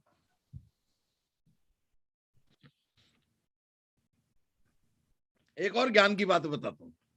जब यीशु से पूछा कि टैक्स भरना चाहिए, उसने कहा सिक्का लाओ। सिक्का लाया। ये किसकी तस्वीर है? ये काइसर की है। तो काइसर का काइसर को दे दो, परमेश्वर का परमेश्वर को दे दो। जवाब खत्म। ये कौन से आईआईटी में से आप पढ़ लोगे ये चीज? कौन से इंस्टीट्यूट में आपको ये पढ़ाई मिल जाएगी? परमेश्वर की आत्मा बताएगी। पढ़े लिखे अनपढ़ गवार चेले जो थे वो परमेश्वर की आत्मा के वरदानों से चलते थे, बुद्धि से, पहचान से नहीं चलते थे। अब समय निकालिए, 1 मिनट, पेन लीजिए। कौन सा वरदान चाहिए? वरदान सब स्पष्ट है। नॉलेज, उसके बाद वाला वरदान है स्पिरिट ऑफ नॉलेज। उसमें जैसे यीशु ने समरिया स्त्री को देखा और बोला कि तेरे 5 पति है, अभी जो है वो तेरा पति नहीं है, 5 ये है। उसने साफ बता दिया सब कुछ। परमेश्वर की आत्मा के द्वारा आप किसी को देखोगे तो जब परमेश्वर तुमको उसके द्वारा वो वरदान तुम उसको एग्जीक्यूट करोगे तो वो इंसान कहेगा कि जीवित परमेश्वर हमारे बीच में, और वो घुटना टेकेगा। पौलुस कहता है कि तुम 5 ज्ञान की बातें करो तो लोग कहेंगे परमेश्वर तुम्हारे बीच में है। अगर कोई अन्य भाषा बोल रहा है तो आपने कभी प्रार्थना किया परमेश्वर ये बोल क्या रहा है, इसके बारे में मुझे बता दो ताकि मैं व्याख्यान करके कलीसिया को बता दूं? कभी आपने मांगा है? मांगा नहीं है तो मिलेगा कहां से? जबरदस्ती कोई थोड़ा ना लाके ठूसेगा। जब तक मांगोगे नहीं कुछ नहीं मिलेगा। मांगोगे तुम्हें मिलेगा, ढूंढोगे तुम पाओगे, खटखटाओ खुलेगी स्वर्ग की आशीषें, आओ तुम उसे अभी। मांगोगे तो मिलेगा, ढूंढोगे तुम पाओगे, खटखटाओ खुलेगी स्वर्ग की आशीषें, पाओ तुम उसे अभी, पाओ तुम उसे अभी, पाओ तुम उसे अभी। प्रार्थना करे, आराधना करे, वो अच्छा है कितना भला है, छुटकारा पाए हमेशा, हमेशा छुटकारा पाए हमेशा। छुटकारा पाए कभी कभी नहीं, छुटकारा पाए हमेशा, छुटकारा पाए हमेशा। अब निकालो पेन, मार्क कर लो क्या चाहिए। उसमें लिखा है spirit of wisdom, spirit of knowledge, spirit of faith, spirit of healing, spirit of miraculous power, speaking in tongues, interpretation of tongues, identifying the tongues. कौन सा चाहिए? 1 मिनट का समय दे रहा हूं, पहले मार्क कर लो और कहो प्रभु मुझे ये वरदाने चाहिए। मुंह खोलकर परमेश्वर से बोलो, अनम्यूट करने की जरूरत नहीं है। परमेश्वर और तुम्हारे बीच का मामला है। अनम्यूट कर कर बोलो कि प्रभु मुझे ये वरदान चाहिए। बोलो, हर कोई मुंह खोलो और पेन लो और 1 मिनट के लिए समय निकालो, क्योंकि आज यीशु मसीह, वही यीशु मसीह जिसने कहा जो भी प्यासा हो मेरे पास आओ, मैं तुम्हारे अंदर से जीवन की नदी बहाऊंगा। और आपको मालूम है समरिया स्त्री के पास कोई औकात नहीं थी, 2 टके की औरत थी, कोई उससे बात करना पसंद नहीं करता था। दोपहर को गई थी पानी भरने के लिए, क्योंकि सुबह जाएगी तो जूते पड़ेंगे, शाम को जाएगी तो जूते पड़ेंगे, तो दोपहर को पानी भरने गई थी। और वो पानी हमेशा भरने जाती है, प्यास नहीं बुझ पाया। लेकिन यीशु ने कहा जो प्यासा है मेरे पास आओ, मैं जीवन की नदियां तुम्हारे में से बह निकालूंगा। और ये समरिया स्त्री ने थोड़ा सा पानी पिया और गांव चली गई वापस, और उसने पूरे गांव को यीशु के चरणों पर ले आया है। उसके कहने के लिए उसके पास कुछ नहीं था, कैरेक्टर नहीं था, सोसाइटी में कोई नाम नहीं था, पढ़ी लिखी नहीं थी, सब तरीके से काम लगे पड़े हुए थे। लेकिन जब उसने पानी पिया, पवित्र आत्मा रूपी पानी पीकर जब वापस गई, उसने उनको बताया, तो सारे लोग दौड़कर यीशु के चरणों पर चले गए और पूरा समरिया गांव यीशु के चरणों पर आ गया। 2-4 मिनट की मुलाकात में उसने इतना कुछ कर दिया। तुम्हारी तो जिंदगी निकल गई ईसाई बनकर। मैं फिर कहता हूं, लोगों को मूर्ख बनाना छोड़ो। बीमारी की चंगाई से यीशु मसीह के पास लाने की कोशिश मत करो। आप प्रभु के राज्य के खिलाफ काम करते हो। आप सच्चाई बताओ उनको, और सच्चाई यह है कि क्रूस रोज उठाना है। यीशु मसीह ने अपनी जान क्रूस पर दे दी। 12 में से 11 चेले शहीद हुए। सारा घर बार छोड़कर, धंधा पानी, परिवार, सब कुछ छोड़कर यीशु के पीछे चले। कुत्ते की मौत मारे गए सब। 12 में से 11 शहीद हुए। 5 को क्रूस पर चढ़ाया। पतरस को जब क्रूस पर चढ़ाया तो पतरस ने कहा मुझे सीधे मत लेटाओ, मुझे उल्टा लेटाओ, क्योंकि मेरा गुरु सीधे लेट के मरा है। मेरी औकात नहीं है कि मैं अपने गुरु जैसे मरूं। मेरे को पांव ऊपर करो और सर नीचे करो। यूहन्ना को उबलती तेल में डालकर उबलती हुई तेल के अंदर डाला, लेकिन वो मरा नहीं। उसको पत्मोस द्वीप ले जाकर फेंका, मरा नहीं। वही एक आदमी है जो पूरे उम्र में मरा, लेकिन बाकी सारे लोग 12 में से 11 शहीद हो गए। तो परमेश्वर कलीसिया को क्या संदेश देना चाहता है? ये देना चाहता है कि फूलों का गुलदस्ता या फूले बिखरे हुए सड़क नहीं है, कांटे बिखरे हुए सड़क है, लेकिन इनमें से चलते हो तो परमेश्वर का अनुग्रह हमारे लिए काफी है, जो हम इन परिस्थितियों में से उभर कर अपनी जान भी हंसते गाते हुए सूली पर चढ़ा देते हैं। क्योंकि हम जब अनंत जीवन के बारे में, स्तिफानोस को जब पत्थर मारा, सारे लोग उसके ऊपर पत्थर मार रहे थे, और वो दर्द के मारे चीखने और गाली देने के बजाय उसकी नजर स्वर्ग में खुली और उसने देखा कि पुत्र पिता के दाहिने हाथ पर खड़ा हुआ है। यीशु मसीह ने अपने कार्य को पूरा कर कर सिंहासन पर विराजमान हो गया। लेकिन पूरे बाइबल में एक ही जगह दिखता है कि जब स्तिफानोस को पत्थर मारा, यीशु से बर्दाश्त नहीं हुआ। यीशु खुटकर खड़े होकर अपने बाहों को खोलकर उसने कहा स्तिफानोस ऊपर आओ।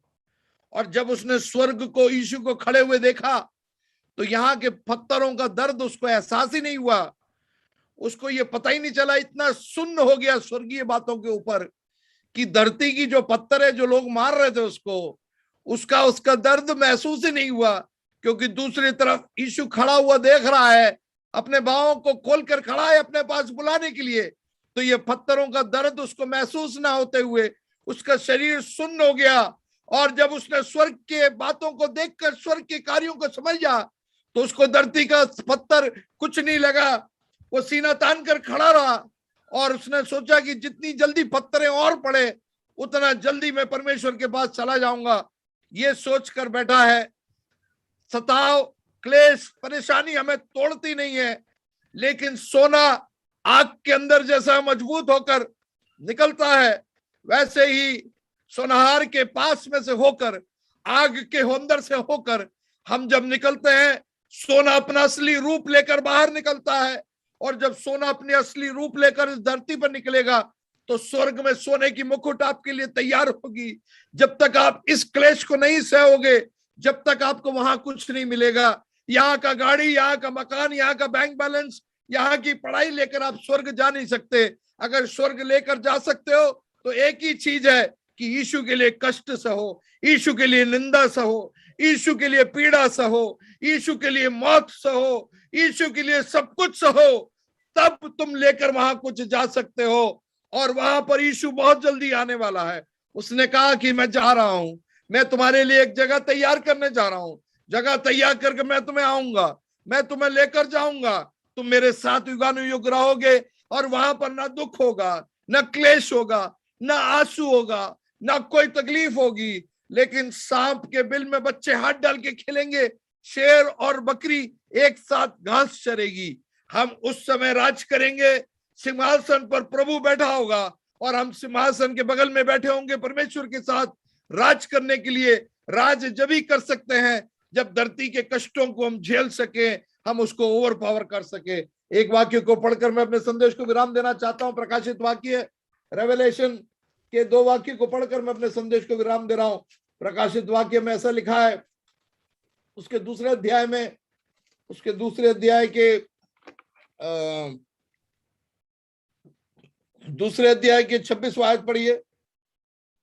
जो जय पाए और जो मेरे कार्यों को अंत तक करता रहे, जो जय पाए और मेरे कार्य को अंत तक करते रहे। मेरे कार्यों को मतलब मेरे सुसमाचार को सुनाओ, मेरे बारे में लोगों को बताओ, मैंने तुमको जगत की ज्योति बनाकर रखी है, ये कार्यों को तुम करते रहो अंत तक। तो क्या होगा? उसे मैं जाति जाति पर अधिकार दूंगा, जाति जाति के ऊपर मैं तुम्हें अधिकार दूंगा। वह उन पर लोहे के राजदंड से शासन करेगा, वो लोहे के राजदंड के साथ शासन करेगा। जैसे कुम्हार के बर्तन टूटकर चकनाचूर हो जाते हैं, हाँ, वैसे ही मैंने भी अपने पिता से अधिकार पाया है। वैसे भी कैसे? अपने जैसे कुम्हार लोहार के हाथ में बर्तन टूट जाता है, शरीर के एक एक अंग तोड़ दिया उसने, सर पर कांटों का मुकुट पहनाया, मुंह की दाढ़ी नोच कर निकाली, पीठ में 39 बार कोड़े मारे, पेट पर बाला छेदा, हाथ पांव में गोली ठीके, खून का एक बूंद शरीर में नहीं रहा। जब बाला घुसेड़ा तो पानी निकला, इतना 3.5 लीटर से ऊपर पानी उसने बहा दिया। उसने कहा, कुम्हार के हाथ में, एक बार और पढ़िए वो, वह उन पर लोहे के राजदंड से शासन करेगा, जैसे नहीं, वो कुम्हार वाला भाग पढ़िए सिर्फ। हाँ। जैसे कुम्हार के बर्तन टूट कर चकनाचूर हो जाते हैं, जैसे कुम्हार का बर्तन टूट कर चकनाचूर नहीं होगा जब तक आप परमेश्वर के राज्य में राज नहीं कर सकते। पूरा अंग टूटना पड़ेगा, जीवन को पूर्ण रूप से परमेश्वर के हाथ में देकर कुम्हार बैठा है जब तक बर्तन टूट भी जाए तो बना देगा। क्योंकि कुम्हार आग में छोड़कर चला नहीं जाता है। कुम्हार शद्रक मेशक अबेदनगो को आग में डाला तो कुम्हार आग में उतर कर आ गया। अगर वो आग में उतर कर आ गया तो तुम्हें बस में नहीं होने देगा, लेकिन आग में डालने वाला जल जरूर जाएगा, लेकिन आग के अंदर कुम्हार खुद रहेगा। और अगर आग के अंदर कुम्हार रहेगा तो बर्तन कभी टूट नहीं सकता। अगर बर्तन टूट जाए तो कुम्हार एक हाथ में दे दे तो कुम्हार उस बर्तन को फिर रूप दे सकता है, फिर बना सकता है, फिर उंडेला जा सकता है। इस बात का ख्याल रखिए। एक बार और पढ़ना भाई सैम। वह उन पर लोहे के राजदंड से शासन करेगा, जैसे कुम्हार के बर्तन टूट कर चकनाचूर हो जाते हैं। हाँ, वैसे ही मैंने भी अपने पिता से अधिकार पाया है। हाँ, मैं चिकनाचूर होकर अधिकार पाया हूं। अधिकार ऐसे नहीं मिलेगा। परमेश्वर के लिए आप निंदा सहना पड़ेगा, क्लेश सहना पड़ेगी, तकलीफें उठानी पड़ेगी, परेशानी उठानी पड़ेगी, तभी आप स्वर्गराज में अनंत जीवन में मुकुट के हकदार बनोगे और परमेश्वर के साथ राज करोगे। Hallelujah, praise the Lord. Praise God. Hallelujah. कितने लोग निर्णय लेते हैं, प्रभु मैं टूटने के लिए तैयार हूं, जो भी हो, मेरी मौत हो जाए चलेगा, मेरा जीवन खत्म हो जाए चलेगा, लेकिन प्रभु मैं कुछ भी आपके लिए टूटने के लिए तैयार हूं। ऐसे कितने लोग। 2 मिनट आप सब वीडियो को ऑन करो, 2 मिनट के लिए मेरा निवेदन है, आप सब वीडियो को ऑन करो, सारे लोग जितने लाइन में, नहीं तो आप छोड़ के जाओ यार, इरिटेट मत करो, आप लाइन में मत आओ। आप कहीं बिजी हो तो भाई दूसरे काम कर लो ना यार, क्यों एहसान कर रहे हो हमारे ऊपर लाइन में आके? आप किसी दूसरे प्रचारक के लाइन में आ जाना, मेरा संदेश छोड़ के चले जाओ अगर आप वीडियो ऑन नहीं कर सकते तो। कम से कम 4 सैम भाई ने बोला, मैंने आपको बोला आपको तकलीफ क्यों है, सुनने में इतना परेशानी क्यों है कि आप 2 मिनट के लिए वीडियो ऑन करने में आपको परेशानी क्या है?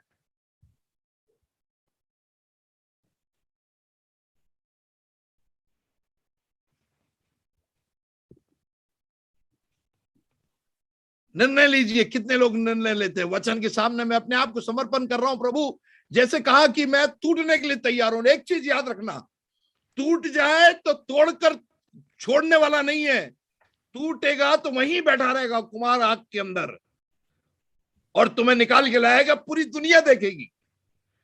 जब शद्रक मेशक अबेदनगो को 7 गुना आग बढ़ाकर उसके अंदर डाल दिया तो यीशु तमाशा नहीं देख रहा था, खुद उतर के आया। और जब वो आग के अंदर उतर के आया तो नबूकदनेस्सर ने देखा, अरे 3 लोग थे, ये चौथा कहां से आ गया? ऐसे ही जब आप आग से होकर जाओगे, पूरी दुनिया देखेगी कि आपको उस आग में से निकाल कर लाएंगे, तब लोग कहेंगे अरे ये कैसे संभव है? प्रभु से कुछ भी असंभव नहीं है।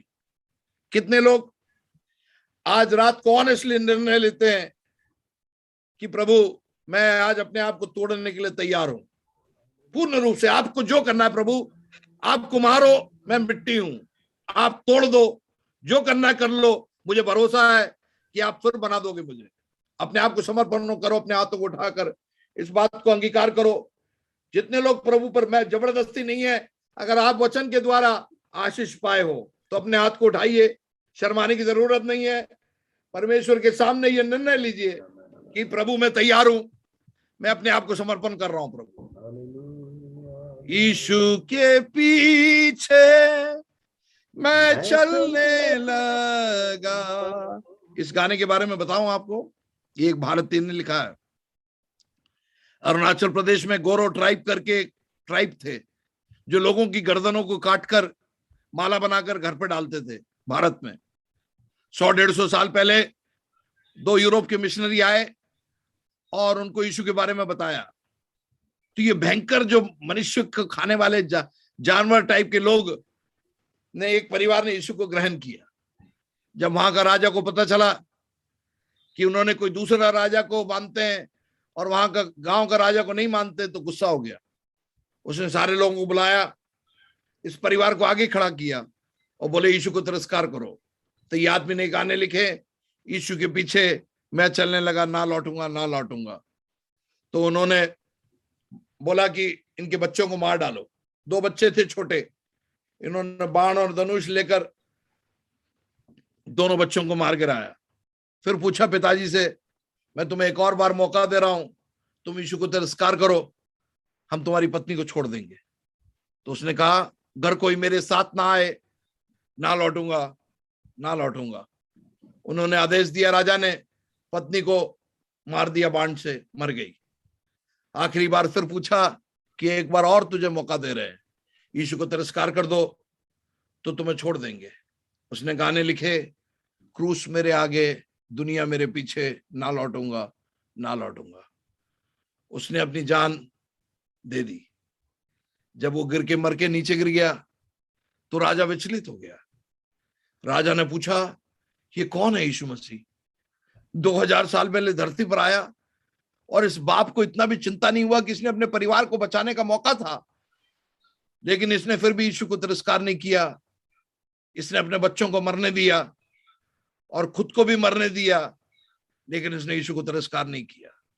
इतना बड़ा विश्वास, मैं भी आज यीशु मसीह को अपना प्रभु मानता हूं करके वो राजा ने उसके सामने घुटने टेक दिए, उस लाशों के सामने, और पूरे गांव के लोग यीशु मसीह के चेले बन गए।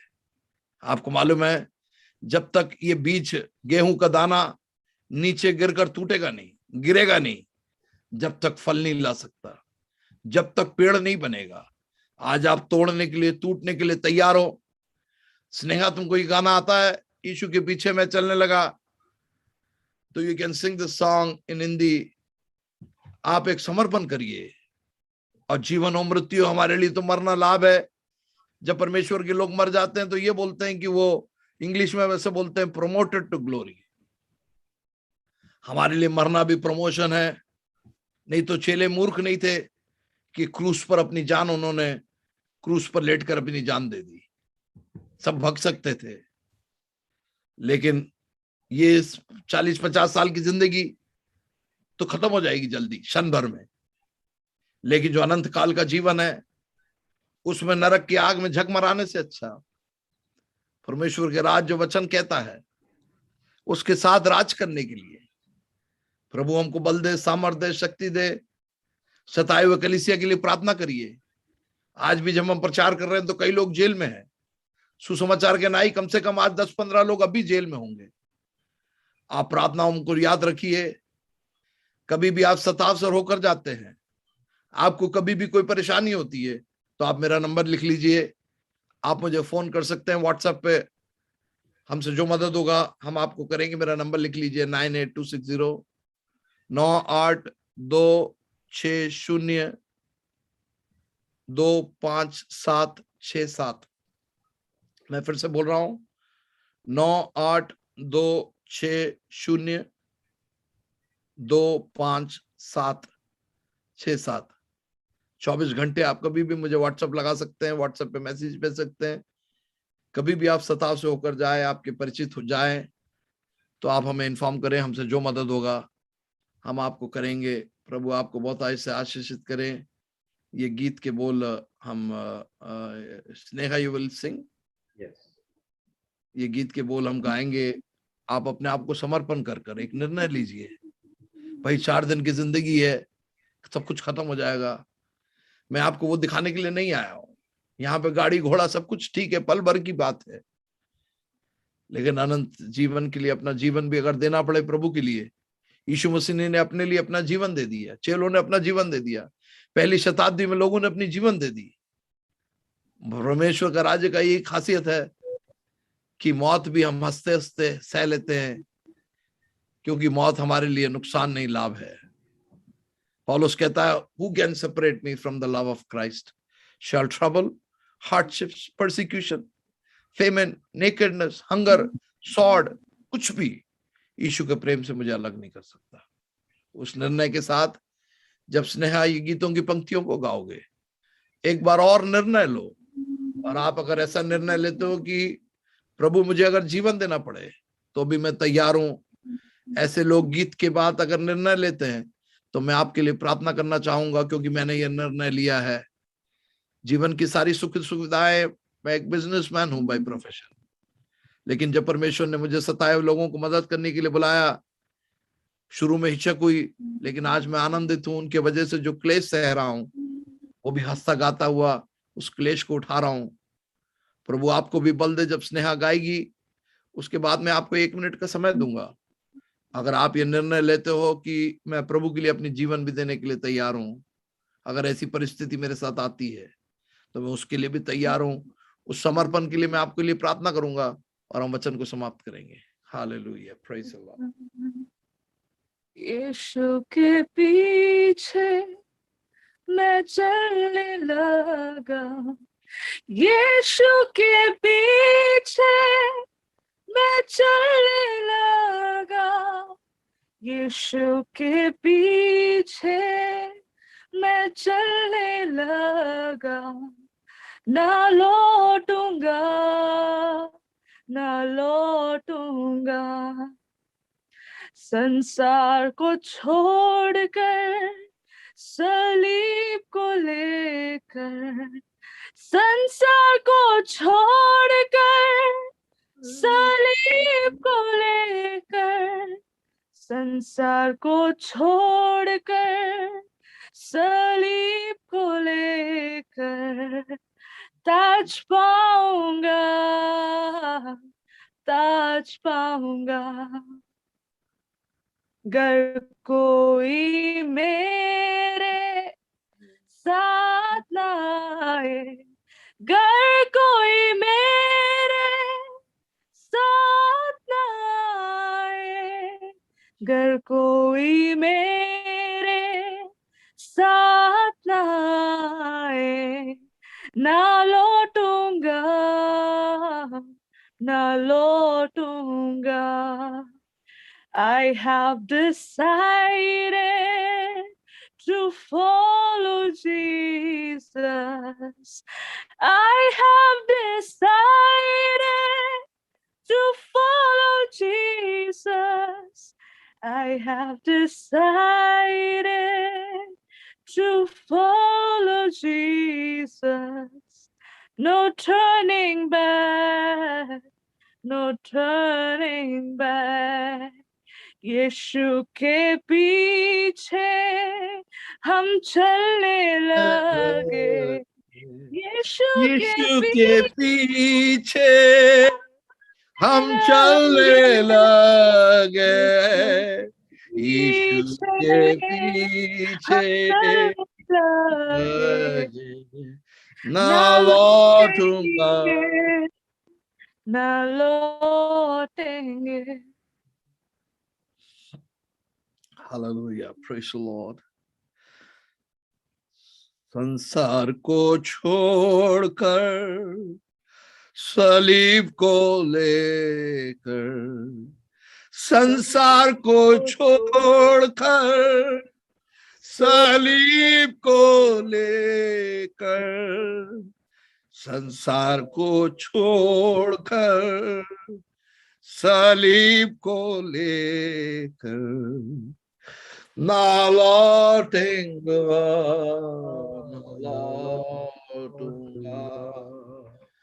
ना लौटूंगा,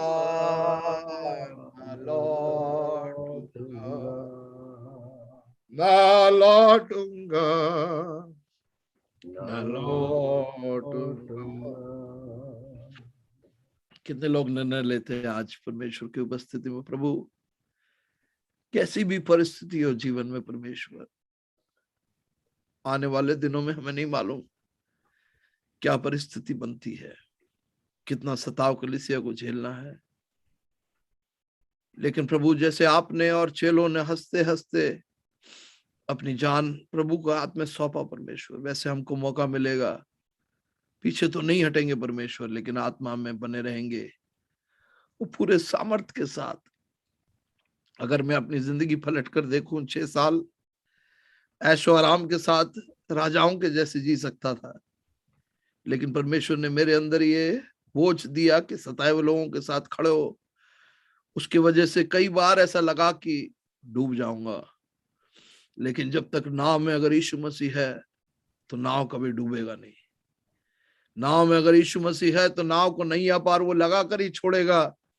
वो ऐसा मांझी नहीं है कि आपको रास्ते पर छोड़कर चला जाएगा।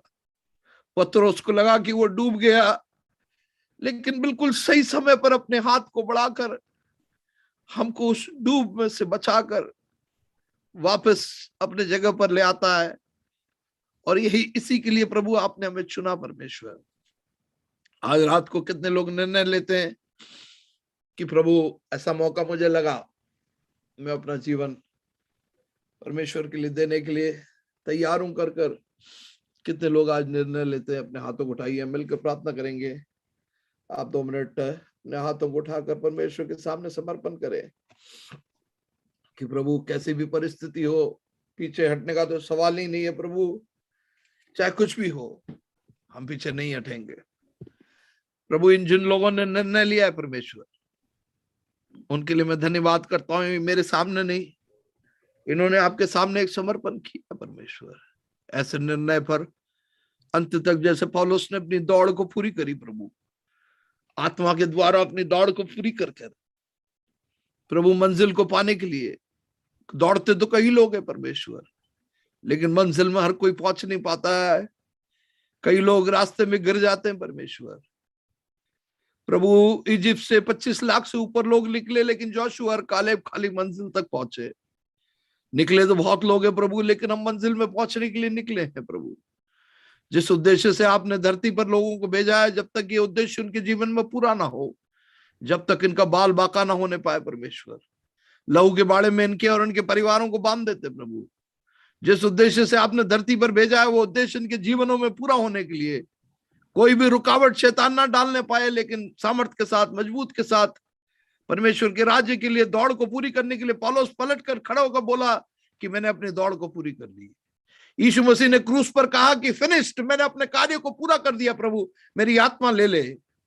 वैसे ही हम सब अपने दौड़ को पूरी करने पाए, चाहे कितनी भी बड़ी परिस्थिति आए, कितनी भी आंधी आए, कितनी भी लहरें उठे, कितनी भी समुद्र प्रभु घुल मिल रहा हो, पानियों की तरह पानी लहरें उठ रही हो, लेकिन आप नाव में है तो हमें किसी चीज का चिंता नहीं है, क्योंकि नदी हो, आंधी हो, लहरें हो, प्रभु सबको आप थामने वाले परमेश्वर है, जो आप नदी में हमारे साथ नाव में है प्रभु। इसके लिए हम आपका धन्यवाद करते। कोई हमारे साथ ना हो, लेकिन आप हमारे साथ हो, हमको यही चाहिए परमेश्वर। दुनिया के लोग तो छोड़कर चले जाएंगे, माँ अपने दूध पीते बच्चे को नाले में छोड़कर जा सकती है, लेकिन परमेश्वर ने यही सब बातों को देते हुए कहा कि तेरी माँ दूध पीती माँ तुझे छोड़ दे, लेकिन मैं तुझे कभी त्यागूंगा नहीं, दुनिया छोड़ूंगा नहीं, दुनिया के अंत तक मैं तेरे साथ हूं। वादा किया है। इंसान वादा कर कर मुकर जाते हैं, प्यार करने वाले मुकर जाते हैं, माँ बाप मुकर जाते हैं, सगे मुकर जाते हैं, लेकिन यीशु ने कहा कि अगर मैंने वादा किया है तो मैं कभी छोड़ूंगा नहीं, कभी त्यागूंगा नहीं। मेरा हाँ हाँ है और मेरा ना ना है प्रभु। भले ही हमको बहुत ज्यादा साथी ना मिले, लेकिन आप हो हमारे साथ मंजिल पहुंचने के लिए, आप हमें अनुमति दीजिए। सैम भाई और कलीसिया को आशीषित करिए, आत्मा की भरपूरी में सेवा करने के लिए आप उनको शक्ति दीजिए प्रभु। सबको आशीषित करिए, जो जरूरत से आज हमारे बीच में सबकी जरूरत है पूरा करिए, क्योंकि जो भी आपके पास आया है वो खाली हाथ नहीं लौटा है, अपने चीजों को पाकर ही गया। अंधे ने बुलाया, यीशु यीशु कर कर बुलाया, दाविद पुत्र बुलाया, वो रुक कर उसने पूछा कि क्या चाहिए तुमको। उसने कहा मुझे अपनी दृष्टि आंख देखनी है, उसने उसकी आंख दे दी। प्रभु हमारे पुकारों के बीच में चलकर बिना अनदेखा करके जाने वाला नहीं, वो रुक कर हमसे पूछता है कि क्या चाहिए। आज रात से प्रभु आपको पूछ रहा है कि आपको क्या चाहिए, और जो चाहिए आप यीशु से बोलो, वो आपको देने में सक्षम है। हालेलुया। कोई भी उसके पास से खाली हाथ नहीं लौटा है। आपकी बीमारी कितनी भी पुरानी हो, वो चंगा करने में सक्षम है। यीशु ही प्रभु है।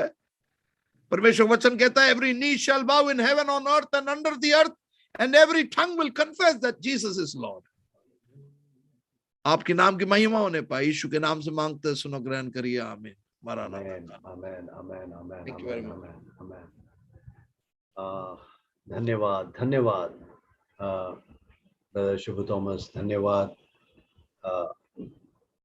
मैं विश्वास करता हूं जितने भी जन जुड़े हैं सबने उस पवित्र आत्मा के स्पर्श को पाया।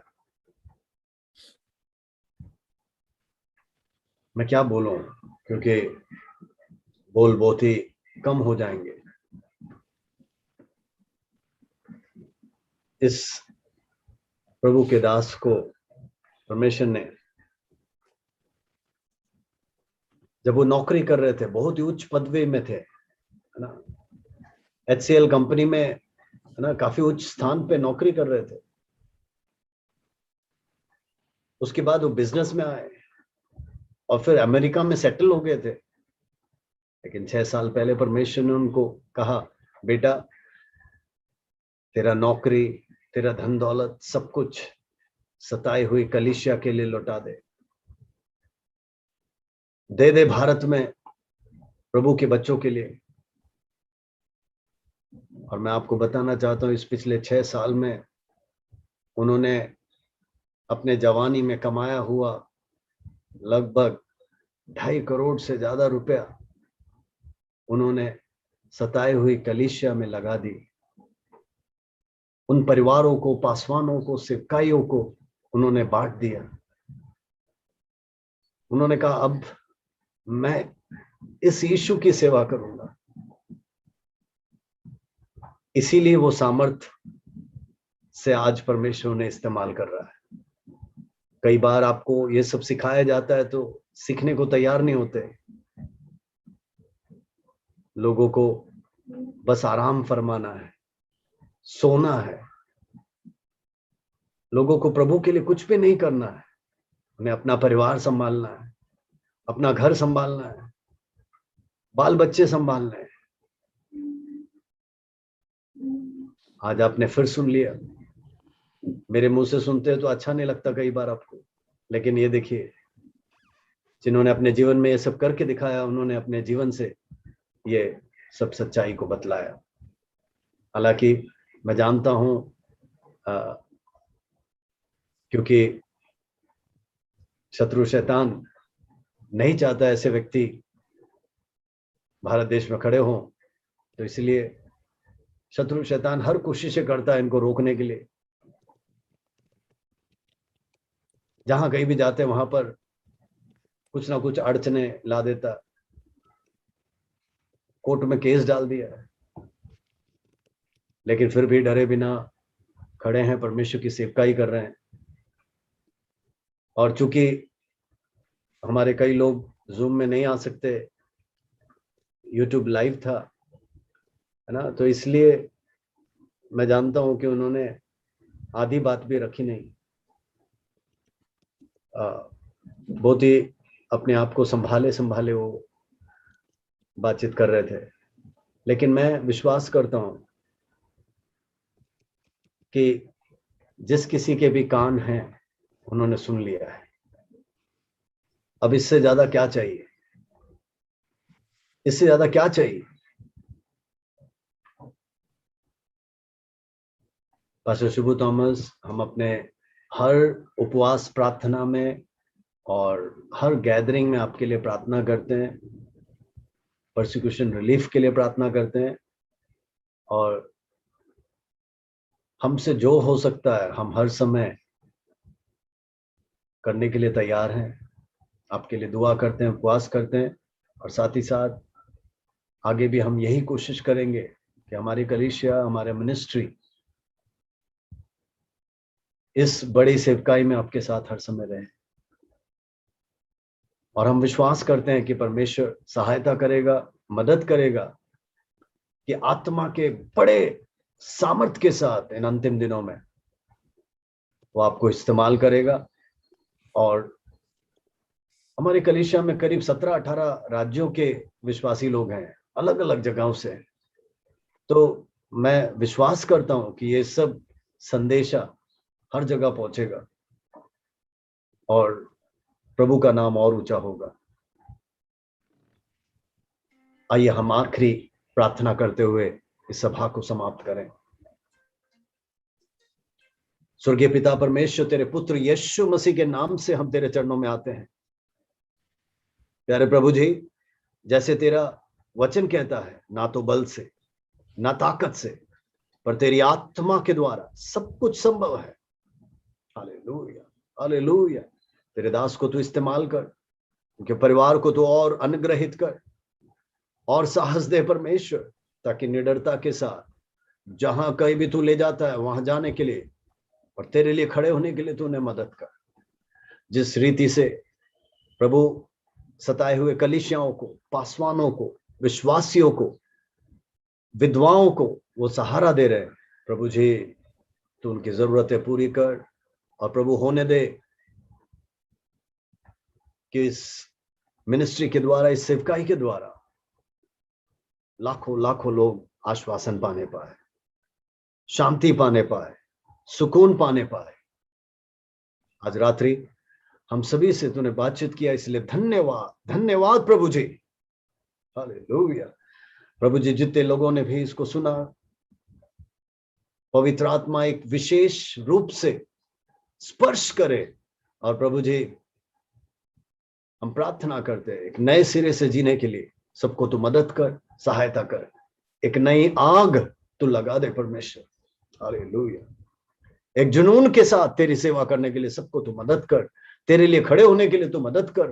हालेलुया। धन्यवाद परमेश्वर, तूने हमारे प्रार्थनाओं को सुना, इसलिए धन्यवाद। आज रात्रि तूने हमें आशीष दिया, इसलिए धन्यवाद। सारा आदर, महिमा, इज्जत और जलाल तुझे देते हैं। और ये छोटी सी विनती यीशु मसीह के मीठे और पवित्र नाम से मांगते हैं, सुनो और ग्रहण कर प्रभु जी। आमीन। पिता परमेश्वर का प्रेम, पुत्र यीशु मसीह का अनुग्रह, पवित्र आत्मा का सहभागिता और संगति हम सभी के साथ और विशेषकर प्रभु तेरे दास पास्टर शुभ थॉमस के साथ, परसिक्यूशन रिलीफ टीम के साथ, उस सेवकाई के साथ आज से लेके सदा सर्वदा होती रहे। Hallelujah, hallelujah, hallelujah, amen, amen, amen. Thank you, sir. On behalf of HFA, we want to thank you for taking your valuable time. बहुत शुक्रिया, आपने जो ऑफरिंग दिया हमको, प्रभु बहुत आशीष। प्रभु आशीष दे ब्रदर। हम लगातार प्रार्थना करते रहेंगे। Thank you very much for the word. I am sure everyone is blessed. अब सब आपसे बातें करेंगे, कहेंगे। ठीक है, thank you very much. Thank you, Pastor Ji. The Lord, ji, thank you. Thank you, Pastor ji. You go praise the Lord. Pastor ji.